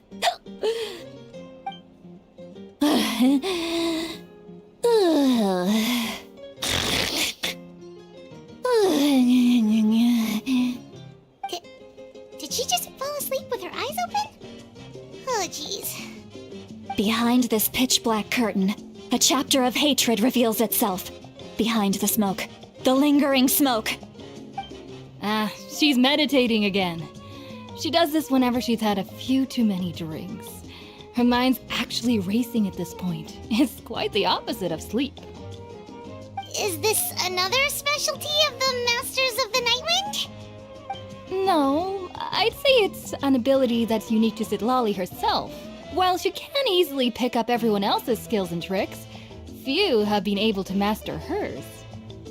Warning, warning. Red, the color of danger, has now arisen within that pair of eyes. Huh?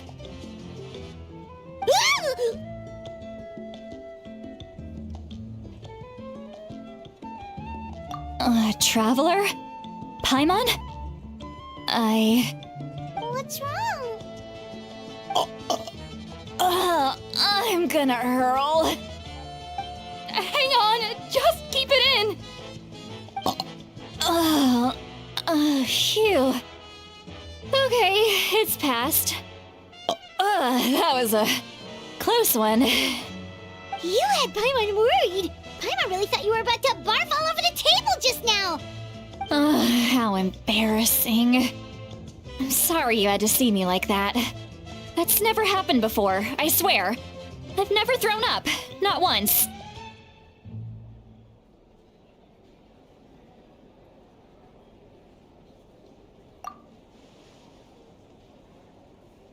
Are you feeling okay?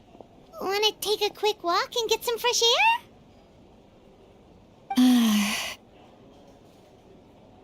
There's so much that I want to say, but I can't. Why not? Of course you can. Just say whatever's on your mind. Please, Paimon, it's not as simple as you think. We've only known each other for a few days, right? What would you think of me if I were to start dumping all of my complaints on you after we've only just met? Oh, Paimon gets it. You're hoping that we wouldn't think less of you no matter what you're about to say. No, that wasn't my point at all! Seriously, don't you youngsters know anything about shame? I'm talking about shame! I've lived all these years and still can't get rid of it! Surely, you know the feeling too? Actually, about that.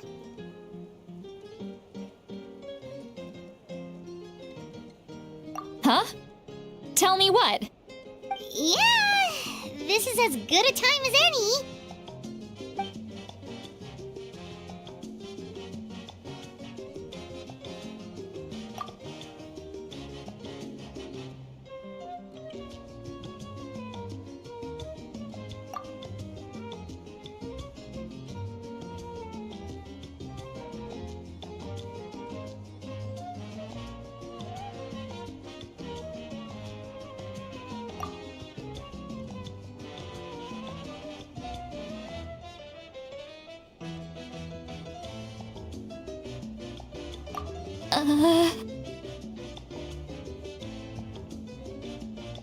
So, you heard my... It's okay, Sweet Lolly. You had every right to complain about those things. I can't take it anymore! Why do these things happen to me? Hearing me mumble under my breath is one thing, but hearing what I mumble in my own head? That's too much! It's just like when you're rolling on the floor in your pajamas, but you forget to lock the door, and someone bursts in to deliver cabbages and sees the whole thing! So that, happens to you a lot. It happens to people in general, okay? Doesn't matter if you're 200 years old or 1,000 years old. Everyone rolls around in their pajamas sometimes. I was just picking something generic.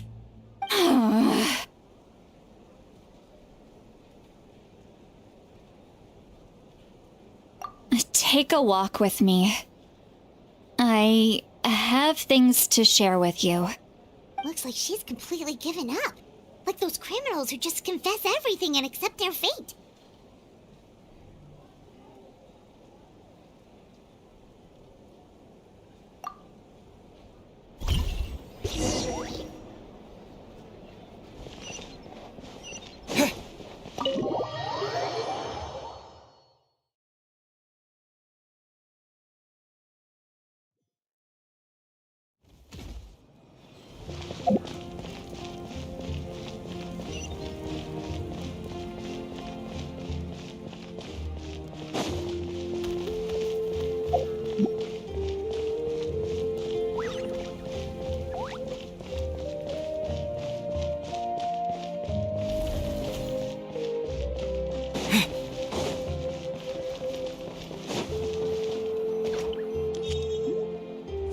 Well, great view, right?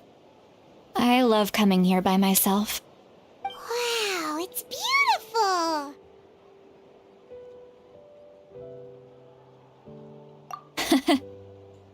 You're making me want to cry. Oh no, what do we do? Please don't cry! I was an expression, okay? A figure of speech. I'm just... embarrassed.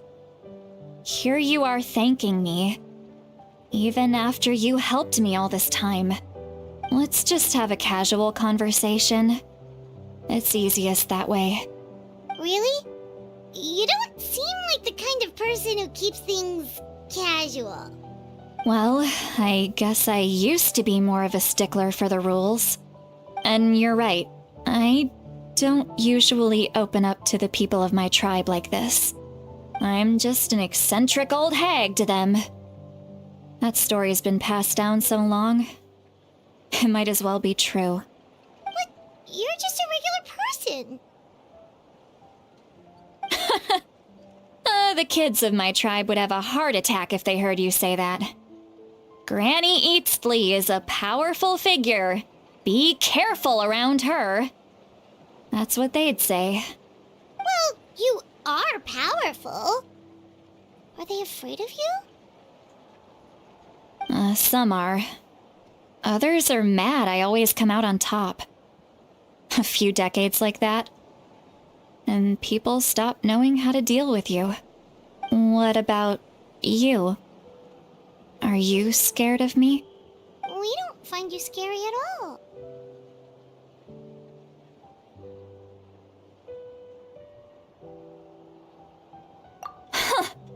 That's because you're not from my tribe. You don't know how many delusions of grandeur I've destroyed just by existing. I make people realize that no matter how hard they work, they'll never become a living legend like me. Oh, not to brag or anything. Maybe it's hard to believe. Just pretend I never said anything. We believe you. Xilonen has full faith in your abilities, and Auroran didn't seem scared of you. He thinks of you as his granny, right? Yes, but Auroran's a special case. Mawika already told you about her plan. And you've given so much help to Auroran and me. You deserve to learn the full truth.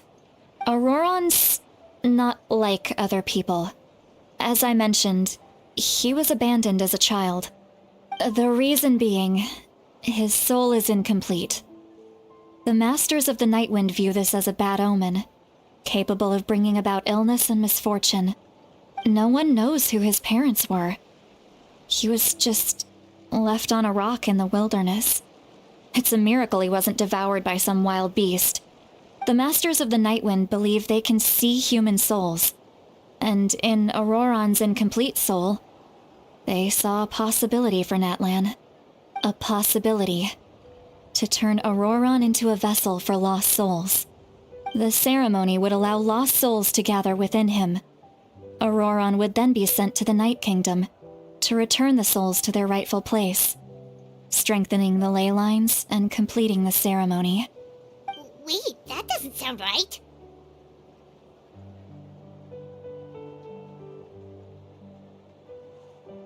Now you see the problem.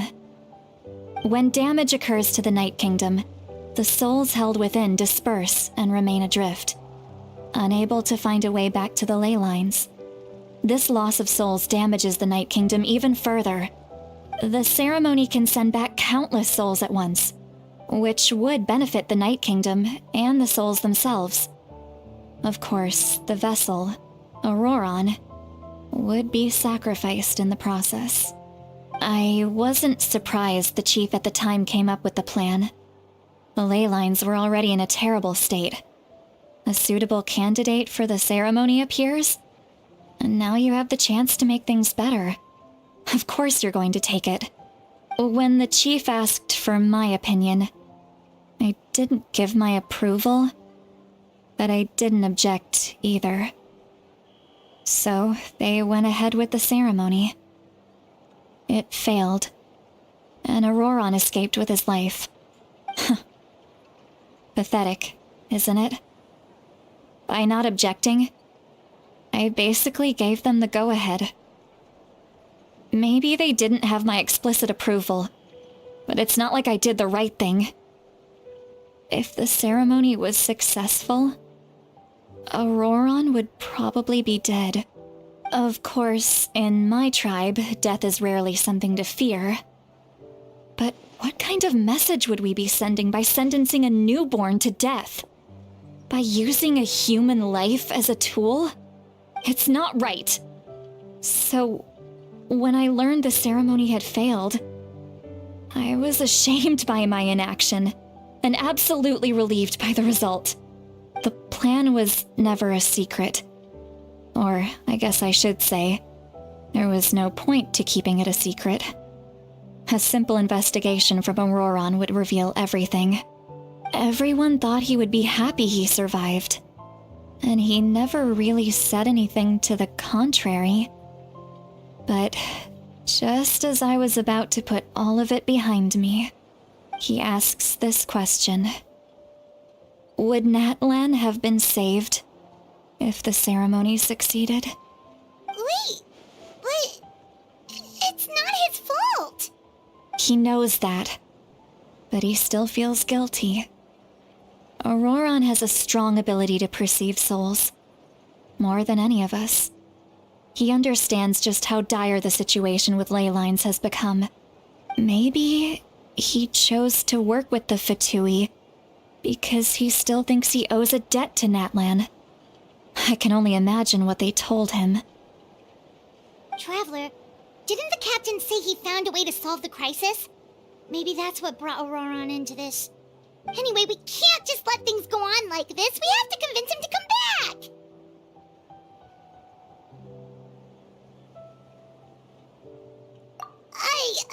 You don't look so good, citlali. Maybe you should head back and get some sleep. Probably drank too much. It's okay. The fresh air is doing me good. Okay. Forget that. I need to go home. I hit it a little too hard.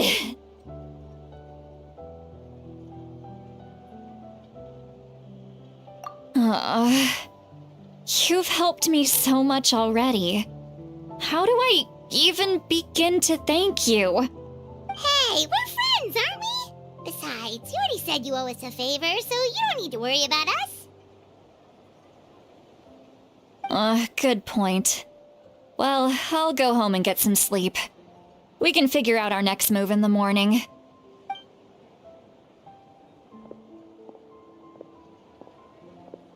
Friends. I like the sound of that. Auroron's probably back with the captain, don't you think?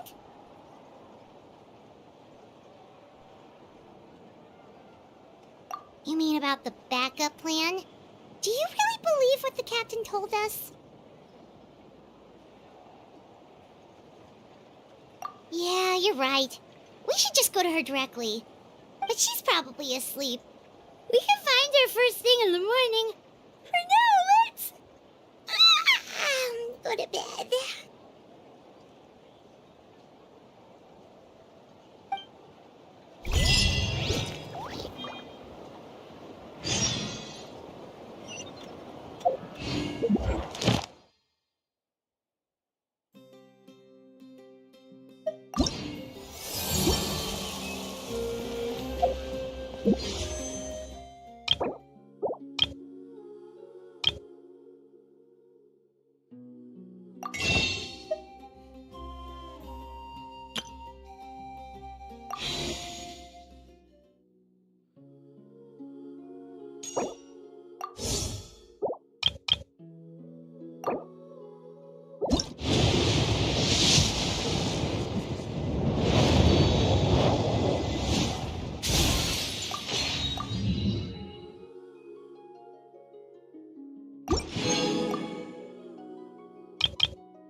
we should see what's going on.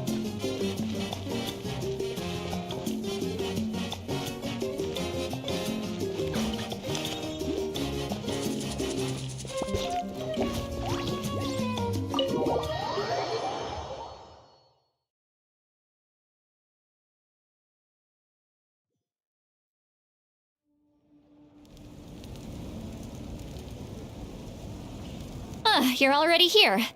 I was just about to come get you. Wow, you're up early.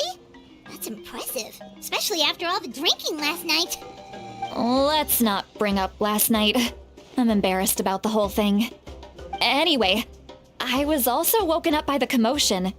Looks like all the warriors from the stadium are on the move. I heard many areas have been attacked by the Abyss, including the Masters of the Nightwind. I need to head back right away. The Abyss attacked again? Are you sure you can handle it on your own? Do you need our help? I'll be fine. We also have the support of the warriors stationed at the various outposts. Given the quick response, things shouldn't get too serious. The stadium could always use more manpower, so you should join the forces here. I'm done making excuses for him. He's not a child anymore. He needs to take responsibility for his actions. I was the one who vouched for him, so I need to report back to the Speaker's chamber.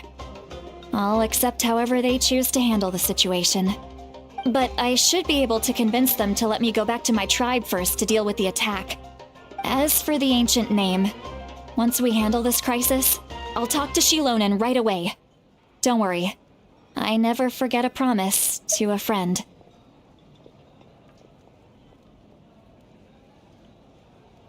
Thank you. All right, I need to start heading back. She left in a hurry. The situation must be really serious. Looks like a lot of people are heading to the stadium. Let's see what's going on.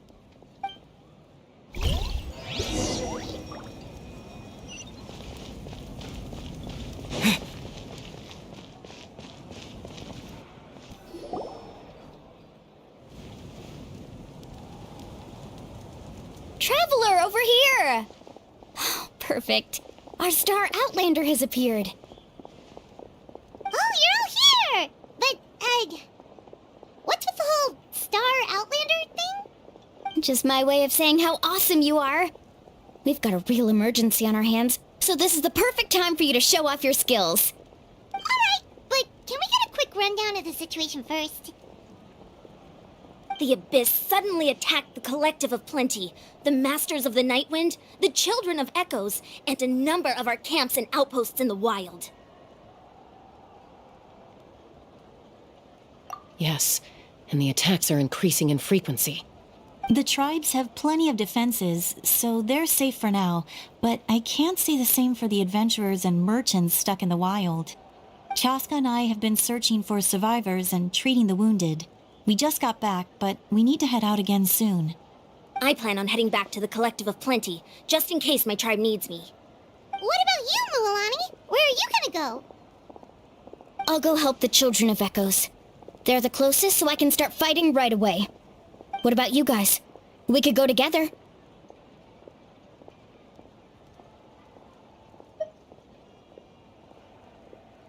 Yeah, that does sound important. No worries. Just leave the Children of Echoes to us. Who knows? Maybe yours truly will have the Abyss on the run by the time you're finished. That would be pretty great, actually. I hope my tribe gets through okay. It'll be fine. Your tribe doesn't do all that bodybuilding for nothing. Let's part ways here for now. And most importantly, be careful, everyone. Oh, and some of us need to avoid getting contaminated by dangerous-looking substances. That will make my job a lot easier. Koichi, do we really have to do this now? It's alright. She's just looking out for everyone. Alright, let's hurry up and talk to the Pyro Archon so we can help the others.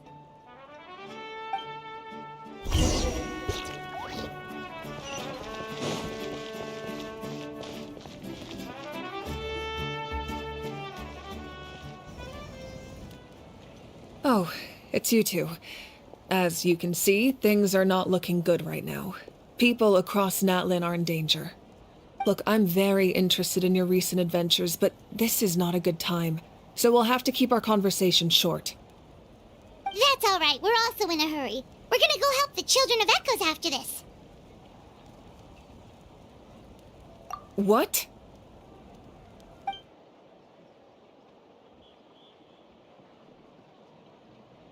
So he thinks my plan is too risky. He thinks I'm being stubborn.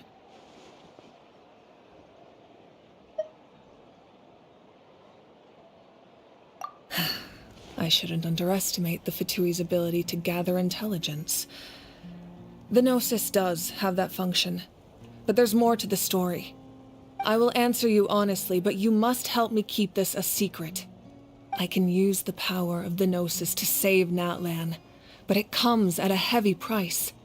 The Gnosis would drain all the souls and memories from the Night Kingdom and weave them into a giant net, which would surround the ley lines and protect them against abyssal corrosion. Wait, you can use souls to weave a net? But does that mean... Yes. It means sacrificing those souls in the process. Souls are just another form of life. The cruelty of this method is self-evident. The Night Kingdom not only houses the souls of the dead, but also our memories and legends. Using the Gnosis means converting all three into material for the net, erasing our history and culture.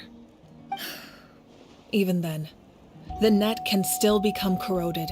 If we cannot find a way to repair the damaged ley lines before that happens, then all those sacrifices are for nothing.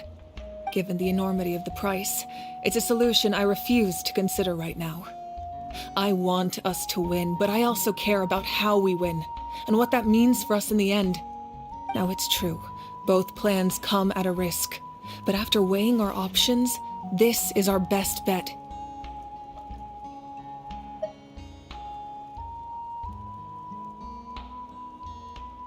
Natlan is unique among the nations of Teyvat.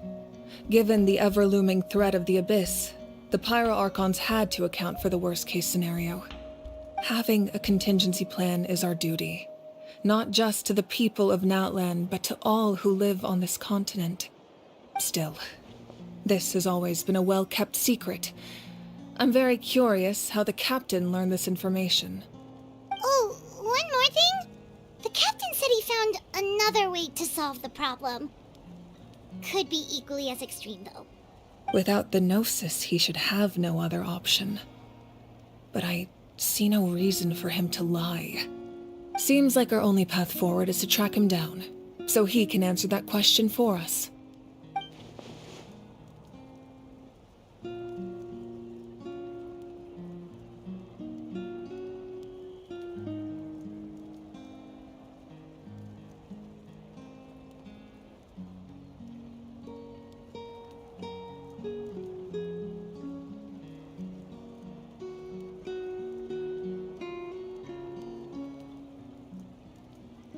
Judging by your expression, you must have doubted me, even if just for a second. Not even a little! We would never... Wait, what are you talking about,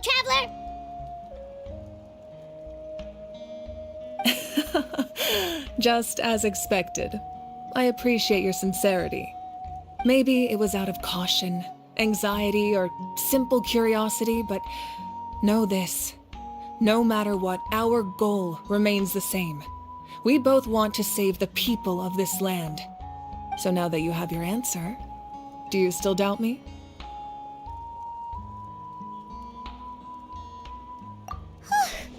You scared Paimon. You've really got a lot of guts, Traveler. That's a good thing. Oh, and feel free to call me Mawika. It's what all my friends call me, and I like it that way. As for the captain, the intelligence officers we assigned to the Fatui should be back soon. We'll get our answer then. That's great! Sounds like we just have to wait a little longer.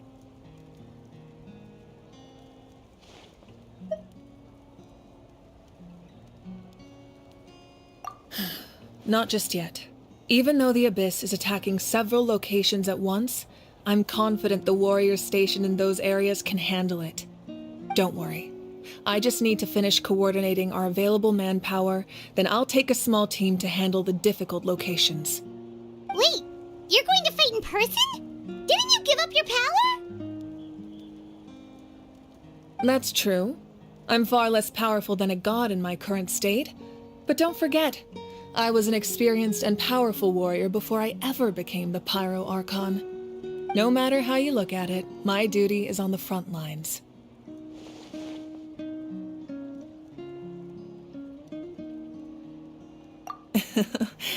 I just think there's strength in numbers. If the people feel emboldened, that's just a bonus. Anyway, even if we respond to these threats in time, it's not a permanent solution in the long run.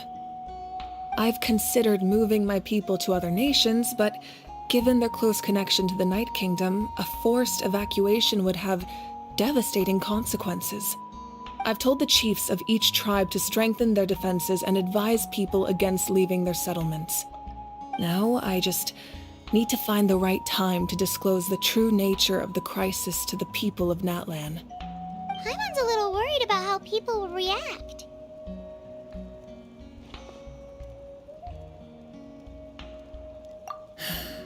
Yes, but that won't be the only response.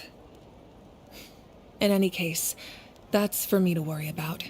I'll let you know when we have more information on the captain. All right, we should head out. Maybe we can join up with Milani. She can't be too far ahead.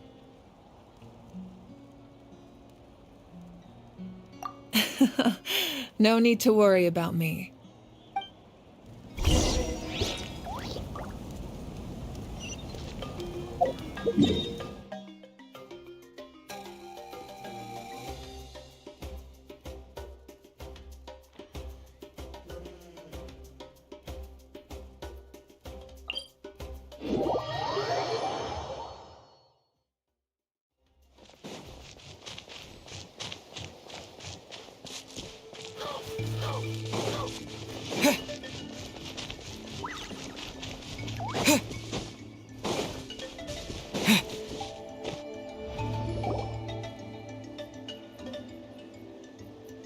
Quick, over here! To safety!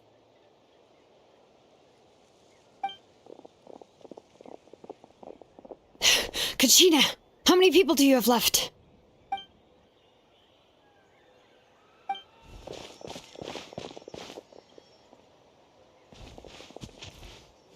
What's the situation? There's a trapped caravan that needs our help. We need to rescue them as soon as possible. We'll go together.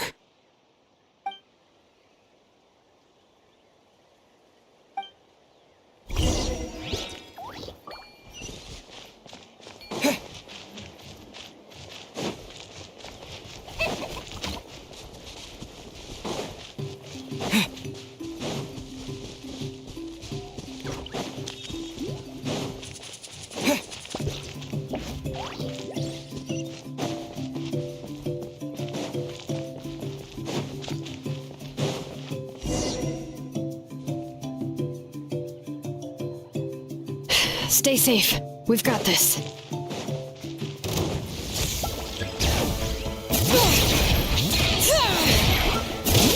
Hear the echoes of the valley!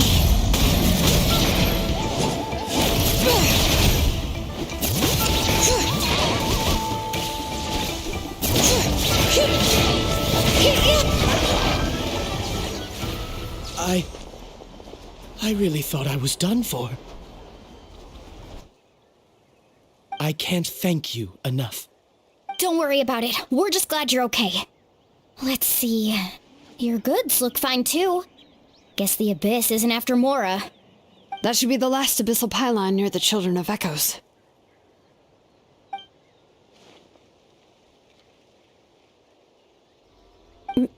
By the way, where's citlani? I thought she would come with you.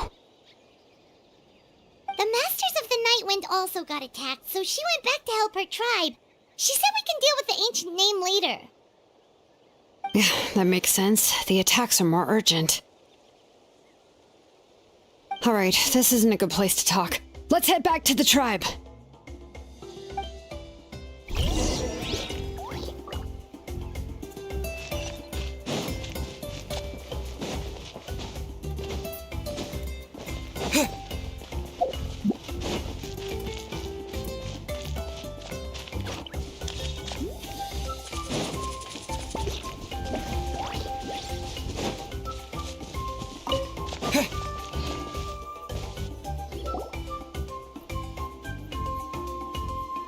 Looks like a few people were hurt after all. Oh, I should have got here sooner. The Abyss threw a lot at us at once. I rushed out as soon as I heard the alarm, and there were already so many monsters. Before long, Kachina brought over a whole group of warriors, and just like that, we destroyed several pylons as a team.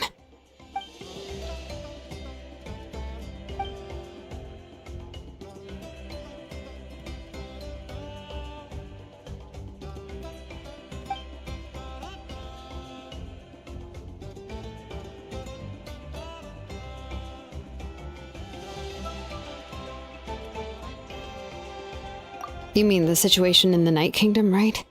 Yeah, I feel the same way. We've managed to keep it a secret all this time, but more and more people are realizing something's wrong. It's impossible not to feel anxious when things are getting worse by the second, and all we can do is wait. That just means we need to buy the Pyro Archon more time. Keep pushing, everyone. Every battle is worth something. You really are an eternal optimist, Mualani. You always find a way to cheer people up. Why, thank you. I guess it's one of my better qualities.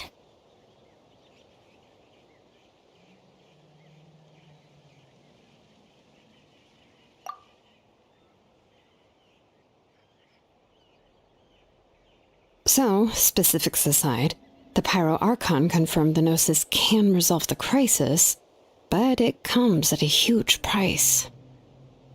And somehow the captain finds out about it, goes to fight the Pyro Archon, and calls her out for having a solution but refusing to use it. Honestly, if he has the same information as us, I can't really blame him.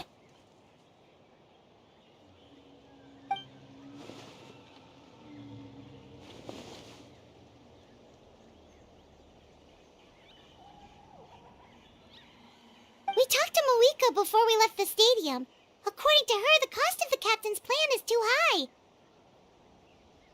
And, well, it makes sense. If that was truly the better choice, she would have picked it. Yeah, I trust the Pyro Archon. When I was upset about Kachina's disappearance, she was really sincere and patient with me. Plus, she burned down all those precious mementos for Kachina. She's already proven how much she values even a single person's life. When it comes to Natlan's survival, there's no way she would hold back. I agree. Maybe the captain weighed the costs and came to his own conclusion, but I'm sure we have different priorities. Life is important, but so are history and memory.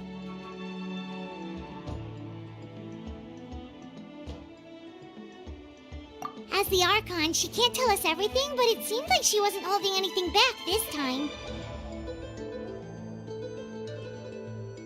The next question is, if the captain found a new way to save Natlan, how come the Pyro Archon has never heard of it?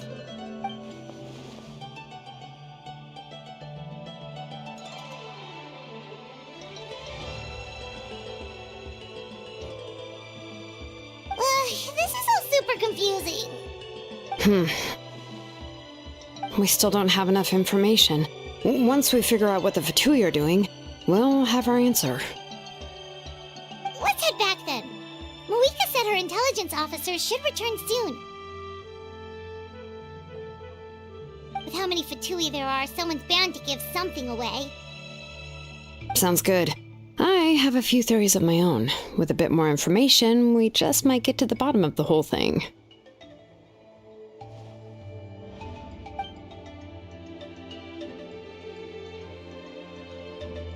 I was just about to ask. Count me in.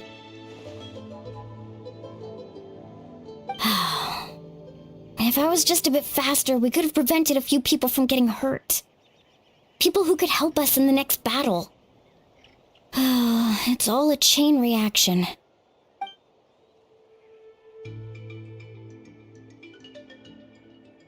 Register? Nah.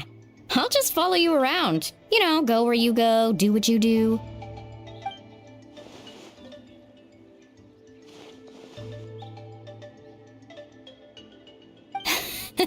You got it. I just don't want to make the trip back. It's so far. All right. See you all later. Let's get together and celebrate once this is over. Oh, you betcha!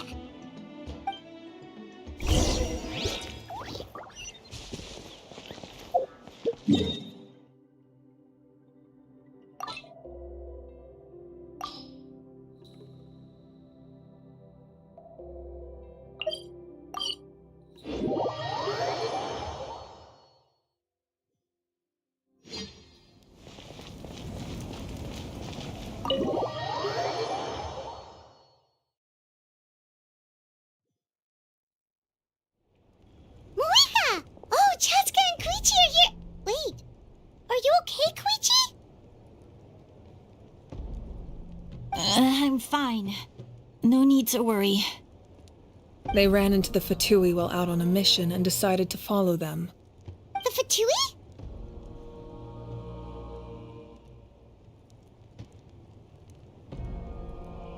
Calm down and let me explain. Here's what happened.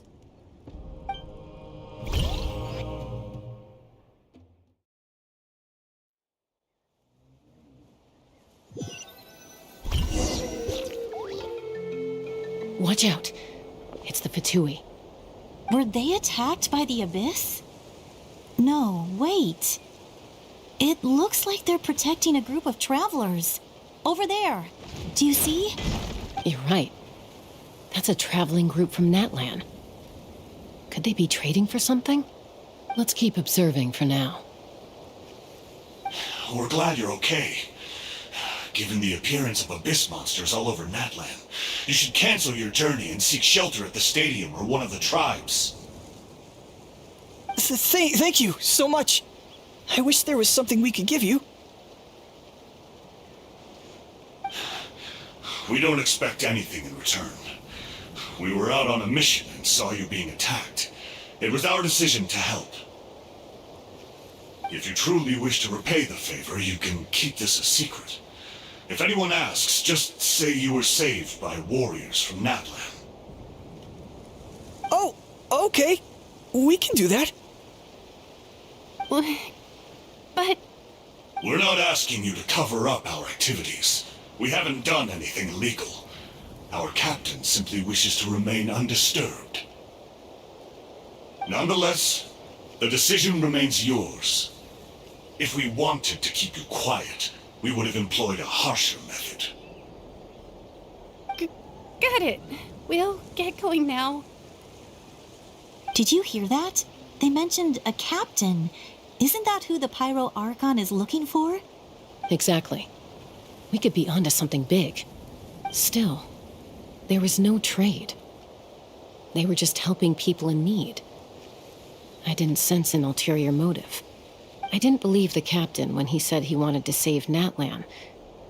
But based on what we just saw, it's possible he was telling the truth. Maybe we've been wrong about the Fatui this whole time. It's too early to say. Let's follow them and see what's really going on.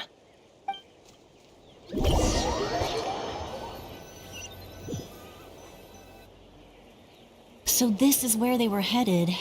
Looks tricky. It's heavily guarded on all sides.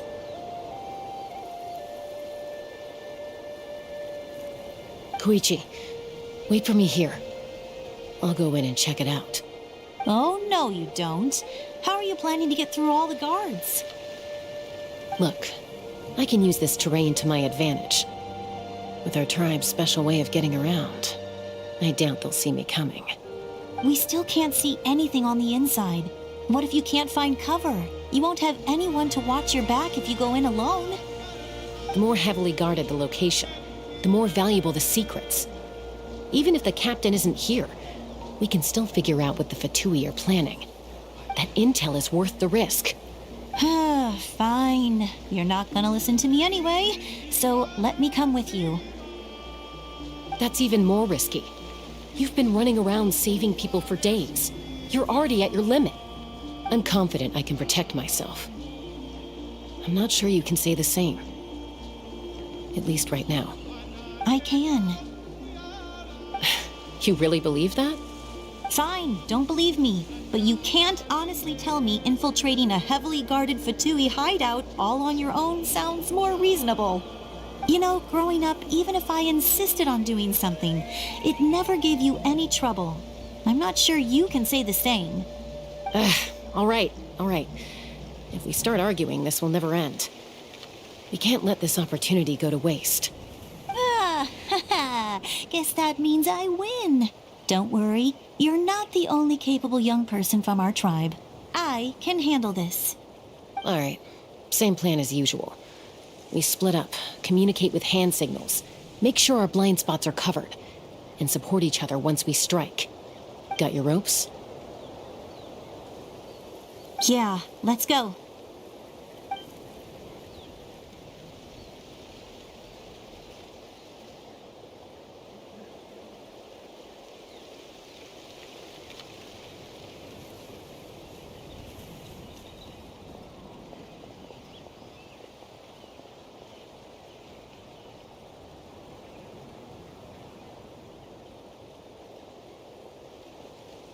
The Fatui have eyes all over this place.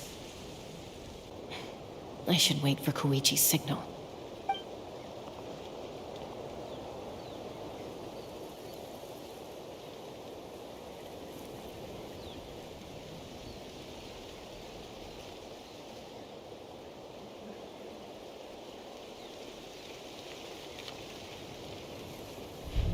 Now.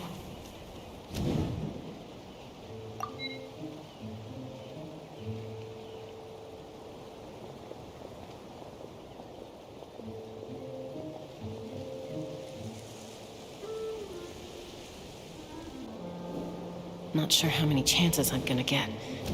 I need to act.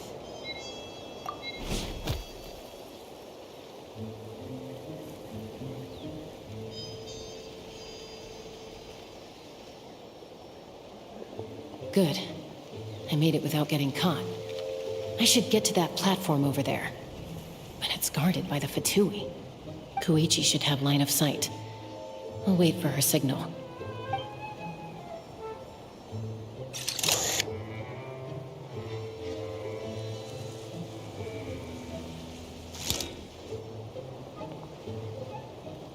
That's it. Now's my chance.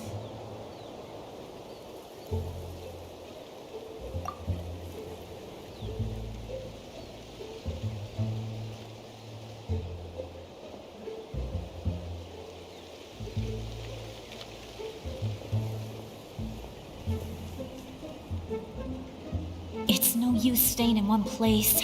I should keep moving. Looks like Chaska is helping me by keeping an eye on the Fatui movements. I'll wait for her signal.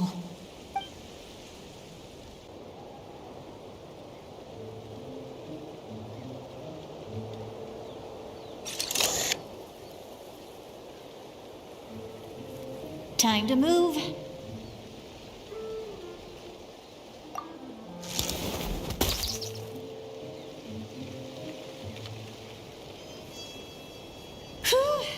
That was close. Almost got caught. Probably can't make it over in one go. I'll wait for my next chance. Now's my chance.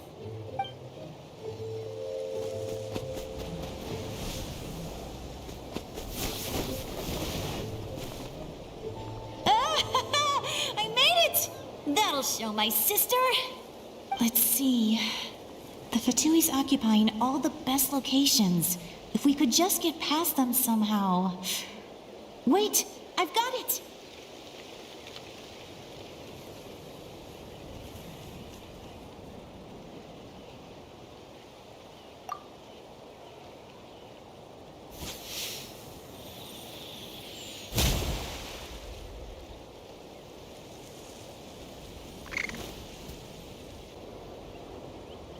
Huh?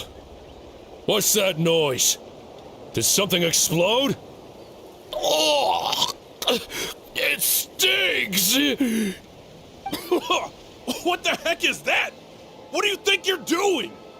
I could ask you the same thing! Good, they're arguing. Looks like they just needed an excuse. They've probably had enough of this job already. The people on the hill over there left to help their comrades. This is our chance.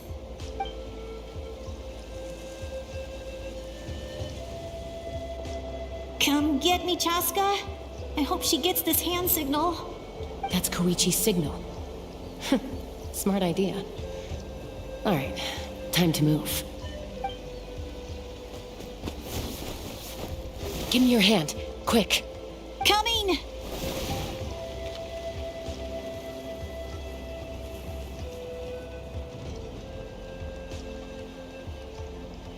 I checked, and this way is completely clear. It should lead us to the deepest part of this place.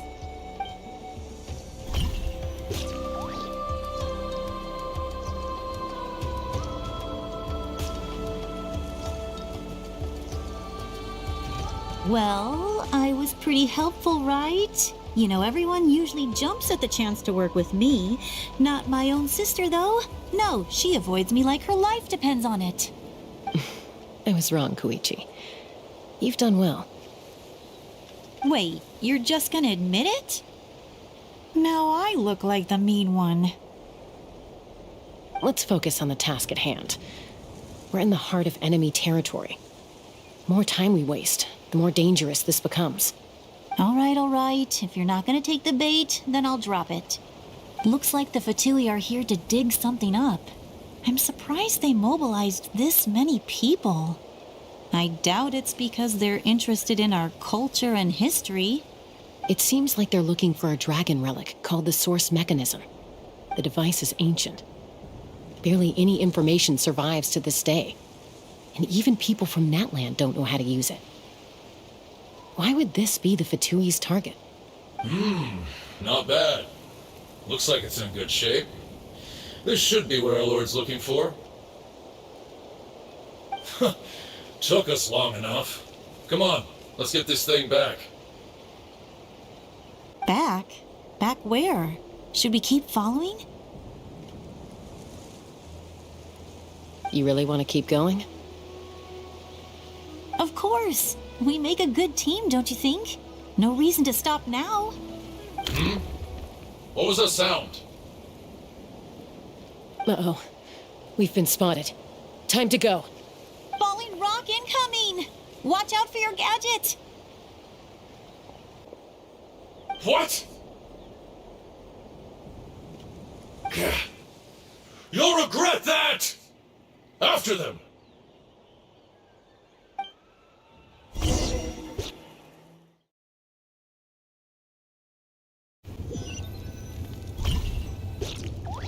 Once we got them off our tail, we went back to observe some more.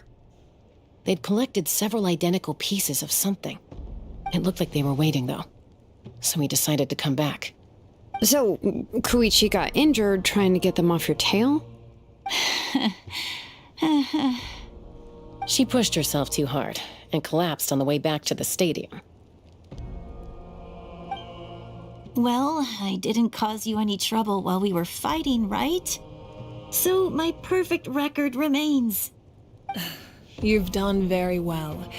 I could make a comment on knowing your limits, but it's not my place. I know. I'm already reflecting on my actions. So, our current intel suggests the Fatui is after the Source Mechanism. The device is a complete mystery, even to us. What does the captain want with it? I have no idea. But it's safe to assume the device could serve a similar purpose to the Gnosis. Xilonen, I need you to gather every scholar in Natlan familiar with the secret source. I'll get right on it. Thank you both for your hard work. Koichi, it's time for you to get some rest. Oh, and there are gifts from your patients waiting at the speaker's chamber. I've prepared a small gift of my own as a token of gratitude. I'll send it to your home along with the others. My patience. That's so nice of them. Guess that means I'm doing something right. You don't need to give us anything, Archon. We were just doing our duty for Natlan. I should take Koichi home now. Well, if Koichi doesn't want her favorite Saurus crackers, then... I accept. Thank you, Archon. What am I gonna do with you? There's some for the rest of you as well. They're one of my favorites too, so don't be shy. I'll start investigating the Source Mechanism right away. If I learn anything, you'll be the first to know. Yummy snacks!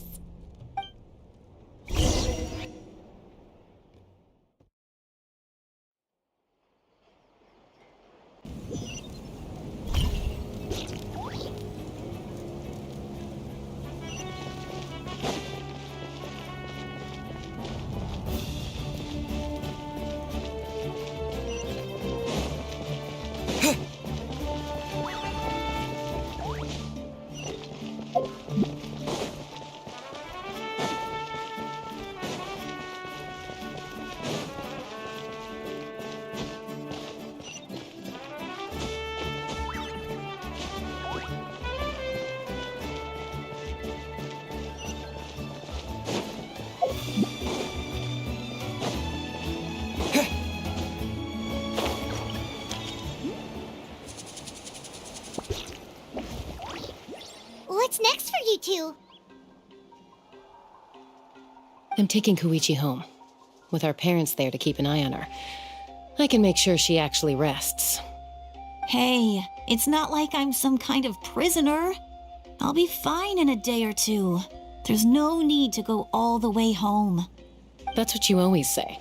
Everything's no big deal until you collapse. What if the Abyss attacks again? You're saying if I let you rest in a hotel, you're not going to rush out the minute you hear the alarm? I won't. Triple promise I won't. Mm-hmm. Fine. On the off chance something like that were to happen, I might. But I'm a doctor. I have a duty to help people in need, no matter how hard or tiring the work gets.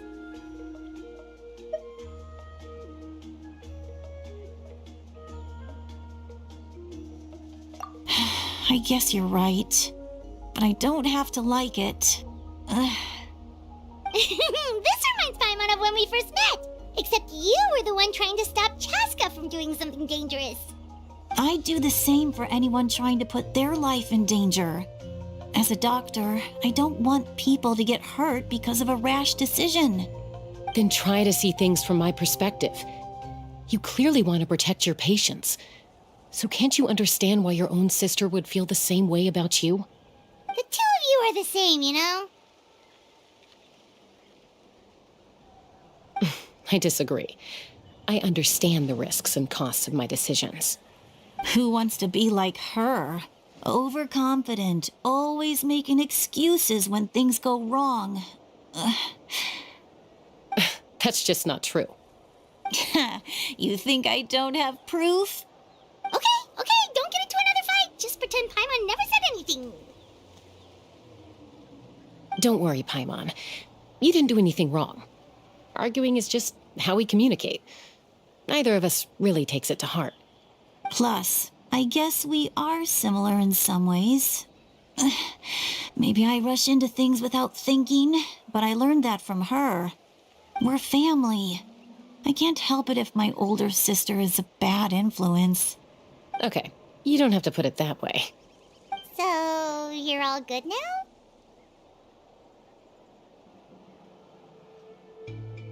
Neither of us are really the type to back down, so we'll always have our differences.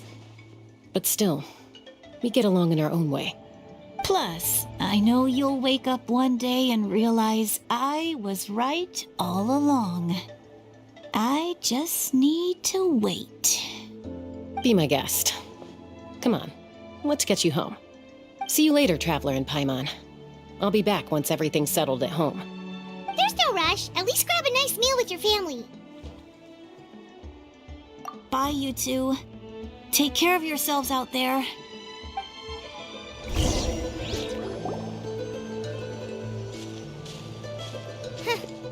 Those two will probably make up for real at some point, right? Well, we've learned a lot. Let's go over everything that we know so far.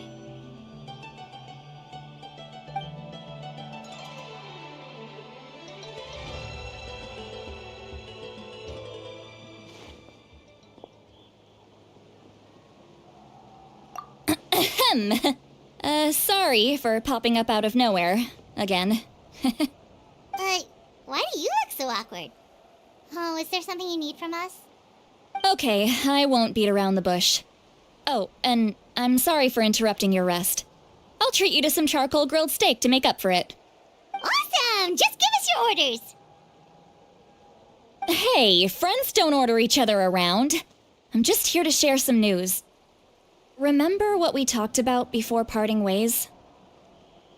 Oh yeah, you mentioned how Auroron has always wanted to save Natlan, and something about his soul being fragmented. Paimon and the Traveler discussed it after you left, and we think Auroron is probably back with the captain. What do you think? I agree with your hypothesis. And just now, I confirmed it myself. Auroron came back. He helped the Masters of the Nightwind defend our camp. What? He came back? I told him to give up whatever he's doing, but he refused. He said they're just one step away from success, so there's no way he can back out now. Apparently, he came back to fulfill his duty to our tribe. When he left, he said it was because he still has a duty to Natlan as a whole. I'm not surprised you let him go at all. I had to prioritize my tribe. Besides, the situation was intense. I couldn't focus on outside and inside threats at the same time. Plus, he was on guard. He knew I would try to go after him, so he made sure to keep his distance. I kept an eye out for a good opportunity, but it never came. All these years of calling me Granny, and I couldn't do a single thing for him in the end. Don't say that! Your tribe all raised him together, right? That couldn't have been easy. You're right. Seeing him come back reminded me of when he was little. Running around the tribe, dropping by random houses right and left. He's not only a child of the Masters of the Nightwind, but a child of Natlan. It's only natural for a child to want to do something for their family. Besides, Auroron is my apprentice. He might have a few tricks up his sleeve, but I guarantee I know every single one. Wait, what are you saying? Look. Remember how I said Auroron's soul is fragmented? This is the talisman I created to keep it stable. And this gem is what makes the talisman work. It just so happens that Auroron is due for a gem replacement. Since I can't get close to him, I put the new gem in a supply bag and asked Aoife to bring it to him. You guys know Aoife, right? No? Well, he's a pretty famous vet around these parts. He's always bringing me all sorts of things, and he happens to be very good friends with Auroron. Aoife doesn't know what's going on, so he agreed, no questions asked. Auroron would find the gem as soon as he opened the bag.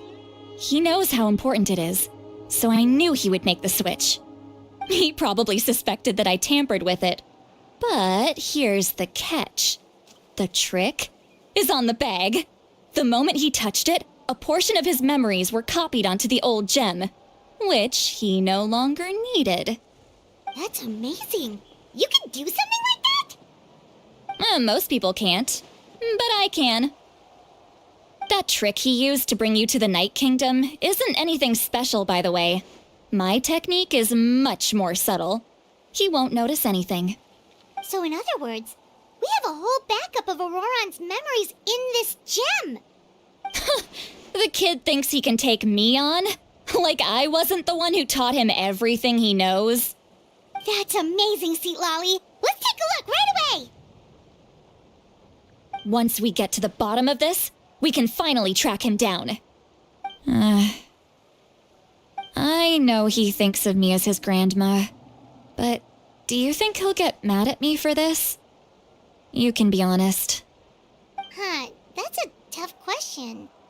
Paimon doesn't have a grandma, so she's not the best person to ask.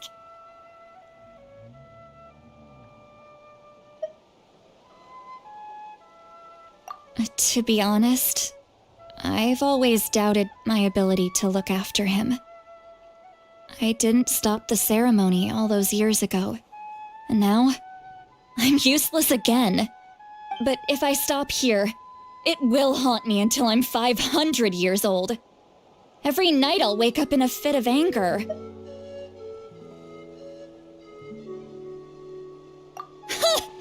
don't scare that easy. Still, if I back away from this and something happens to Auroron, I would never forgive myself. I need to look at his memory. Even if he resents me, refuses to see me, or runs away for good, I don't care, and I won't blame him. A family does whatever it takes to protect their own. You sure you'll be okay? We can come with you if you want. Did you just say you'll come with me? Is that okay? We have a pretty good reason to see it too, don't we? Because, right, we need leads on the Fatui. You really mean it? Fine, you can come. Just promise me you'll see this through. No backing out. Got it? Don't worry, we're professional adventurers. Then I place my trust in your professionalism. All right, time to sneak into someone else's memory and engage in some, unwanted spying. You heard it here first. I wouldn't be doing this if I had any other choice. Are you ready?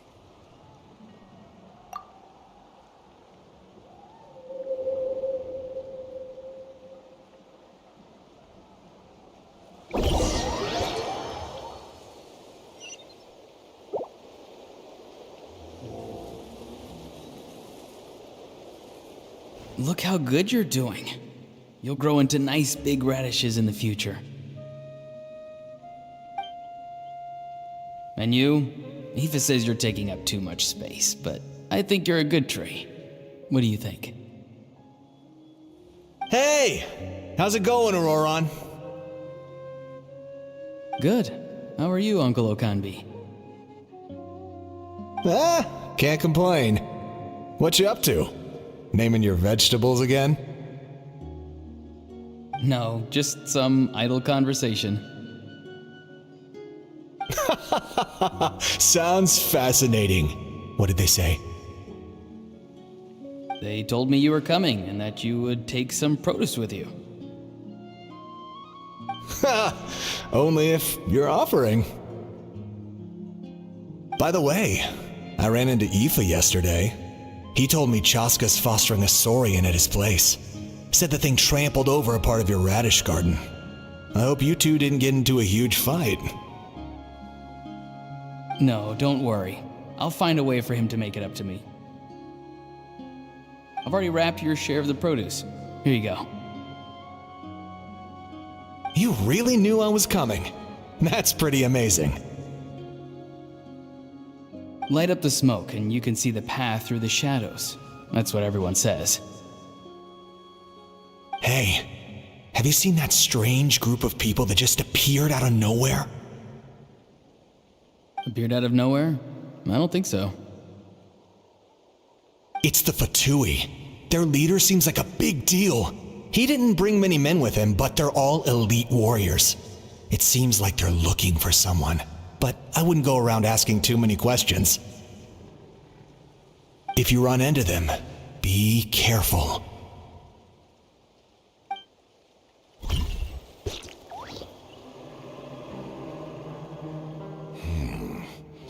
You're from the Masters of the Nightwind, are you not? Why do you live here alone? I enjoy living by myself out in the wild. I guess you're from the Fatui, the one everyone's calling a big deal. Not an inaccurate description. I'm looking for someone who may be known to you. Citlani is her name. Granny? What does an Outlander want with her? I've heard the name. You have business with her?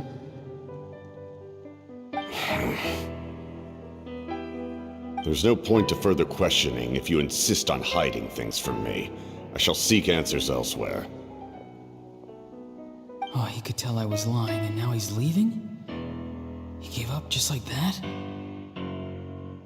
Hey! At least tell me why you're looking for citlani.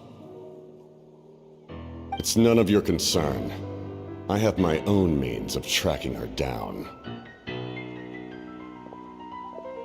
Why are the Fatui looking for her? What does she have to do with them? I can't just let them go like this. I have to figure out what they're planning.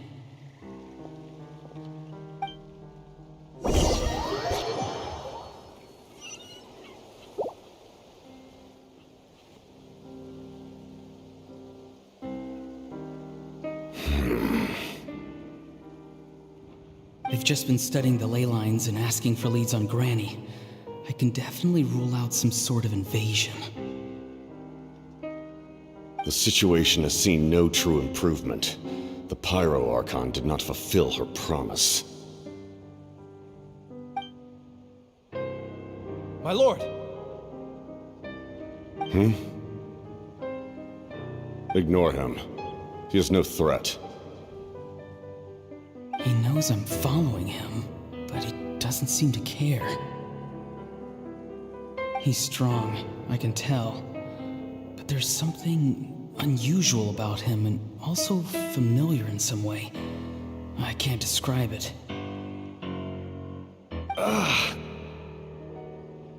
What is it? My lord, I feel dizzy. A ley line disturbance. Certain presences have been forced to wander outside their rightful realm.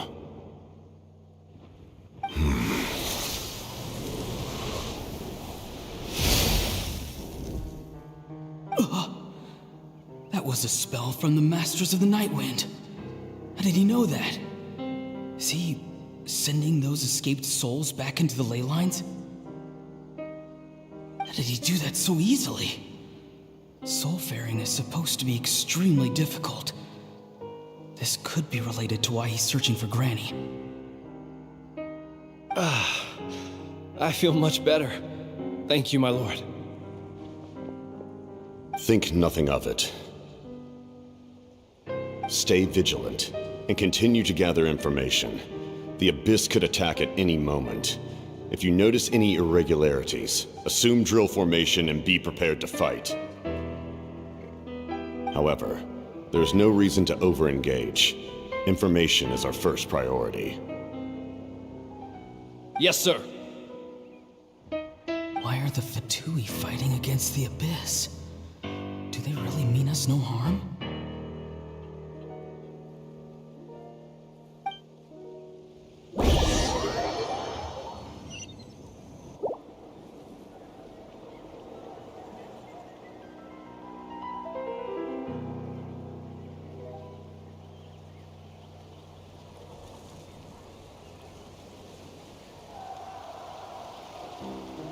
I've been following him this whole time and still they ignore me?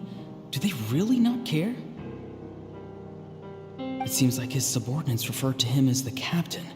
Never heard of him before. And now he's headed to the stadium. That's unusual. Oh, what is he gonna do? You two, with me. Everyone else, wait here as instructed. Send word to the other teams to retreat immediately if this fails. Yes, sir. He's going inside? But the Pyro Archon is in there. What does he want with her? Forgive me, my lord. Allow me to check one more time. Do you truly wish to do this? The time for idle observation is over. It now falls on me to act. This nation is out of time. Yes, sir.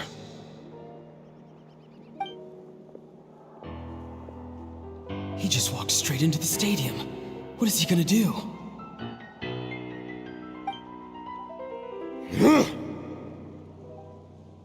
They're both incredibly strong. How long will they have to fight until someone comes out on top?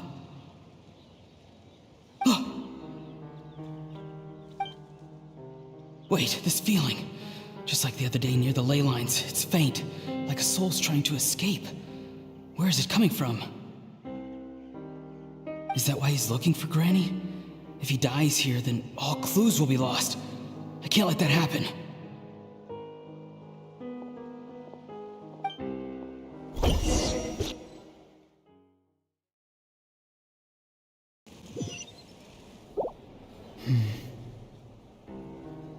As for you, I must confess, I did not expect that little trick of yours to save the day.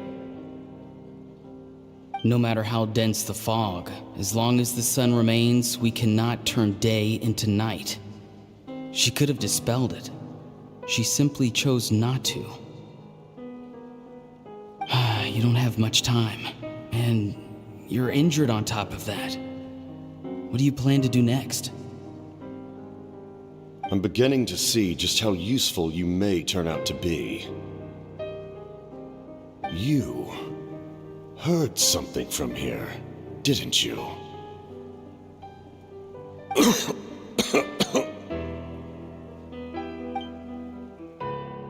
No need to force yourself. I've never seen anyone match the Pyro Archon in battle before. I didn't expect you to intervene at such a critical moment. You know I've been following you. Why didn't you stop me? When walking in the forest, it is only natural to encounter wild beasts. However, not every beast has the courage to come out and bite. And yet, one of those very beasts saved your life.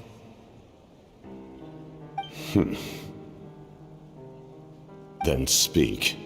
What do you want? I didn't save you because I wanted something.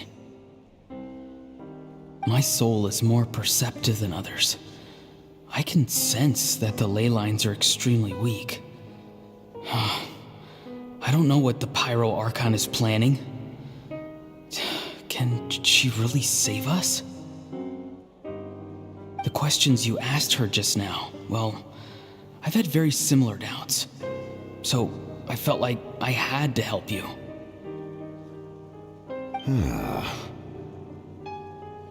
So, you can tell the truth. That was quite a reckless decision to make. I'm not sure you realize that. There's no turning back for me now. What I did back there is going to get me in a lot of trouble. You attacked the Pyro Archon in broad daylight, and I used my spell to save you. A single glance was likely all it took for her to recognize my tribe.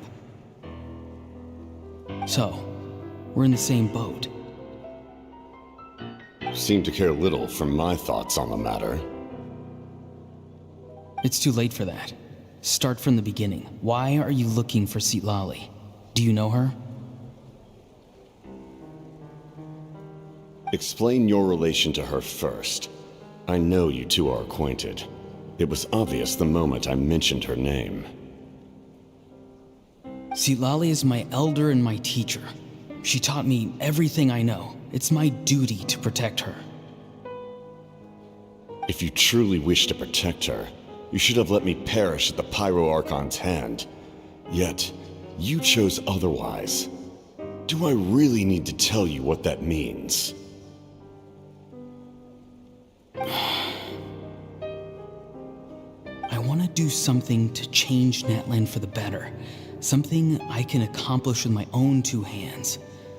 You're stranger than anyone I've ever met. But maybe, just maybe, you can show me the way. Strange? Citlani is said to be the legendary Granny Eatsley, someone capable of communicating with the Wyab, and the Wyab are the key to information on the Night Kingdom. Why do you need knowledge on the Night Kingdom? That is not something you need to know. Don't forget, I saved your life. Do you not believe the Fatui capable of betraying a debt? People can lie, but souls cannot. I can tell there's a weight to your soul, a sense of justice. You may not live among your tribe, but you certainly know their tricks. I apologize for my rash judgment. You are more capable than I imagined. Let's go. We'll see if you have what it takes to join my plan.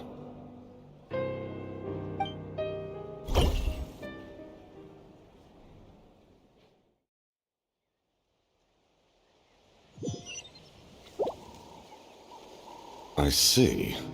Interesting approach. Worth trying, I think. Rather than weaving a net to protect the ley lines, this method would address the root problem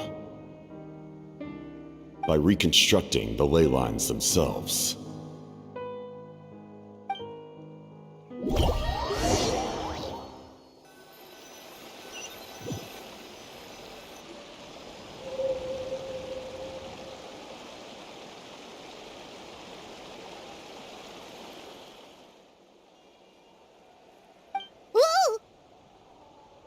Traveler, Paimon.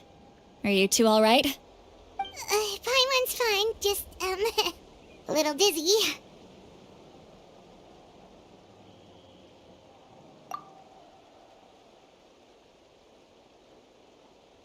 Of course.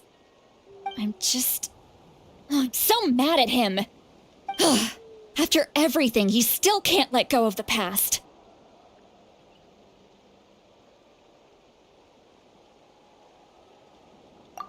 For some reason, he thinks he owes something to the people who cared for him. Stubborn, self-righteous fool. Where's that gonna get him? Now that he's all grown up, he thinks no one can tell him what to do? He thinks he can just run away whenever he wants. I'll show him. If he tries to run one more time, he's got another thing coming. Maybe stubbornness runs in the family.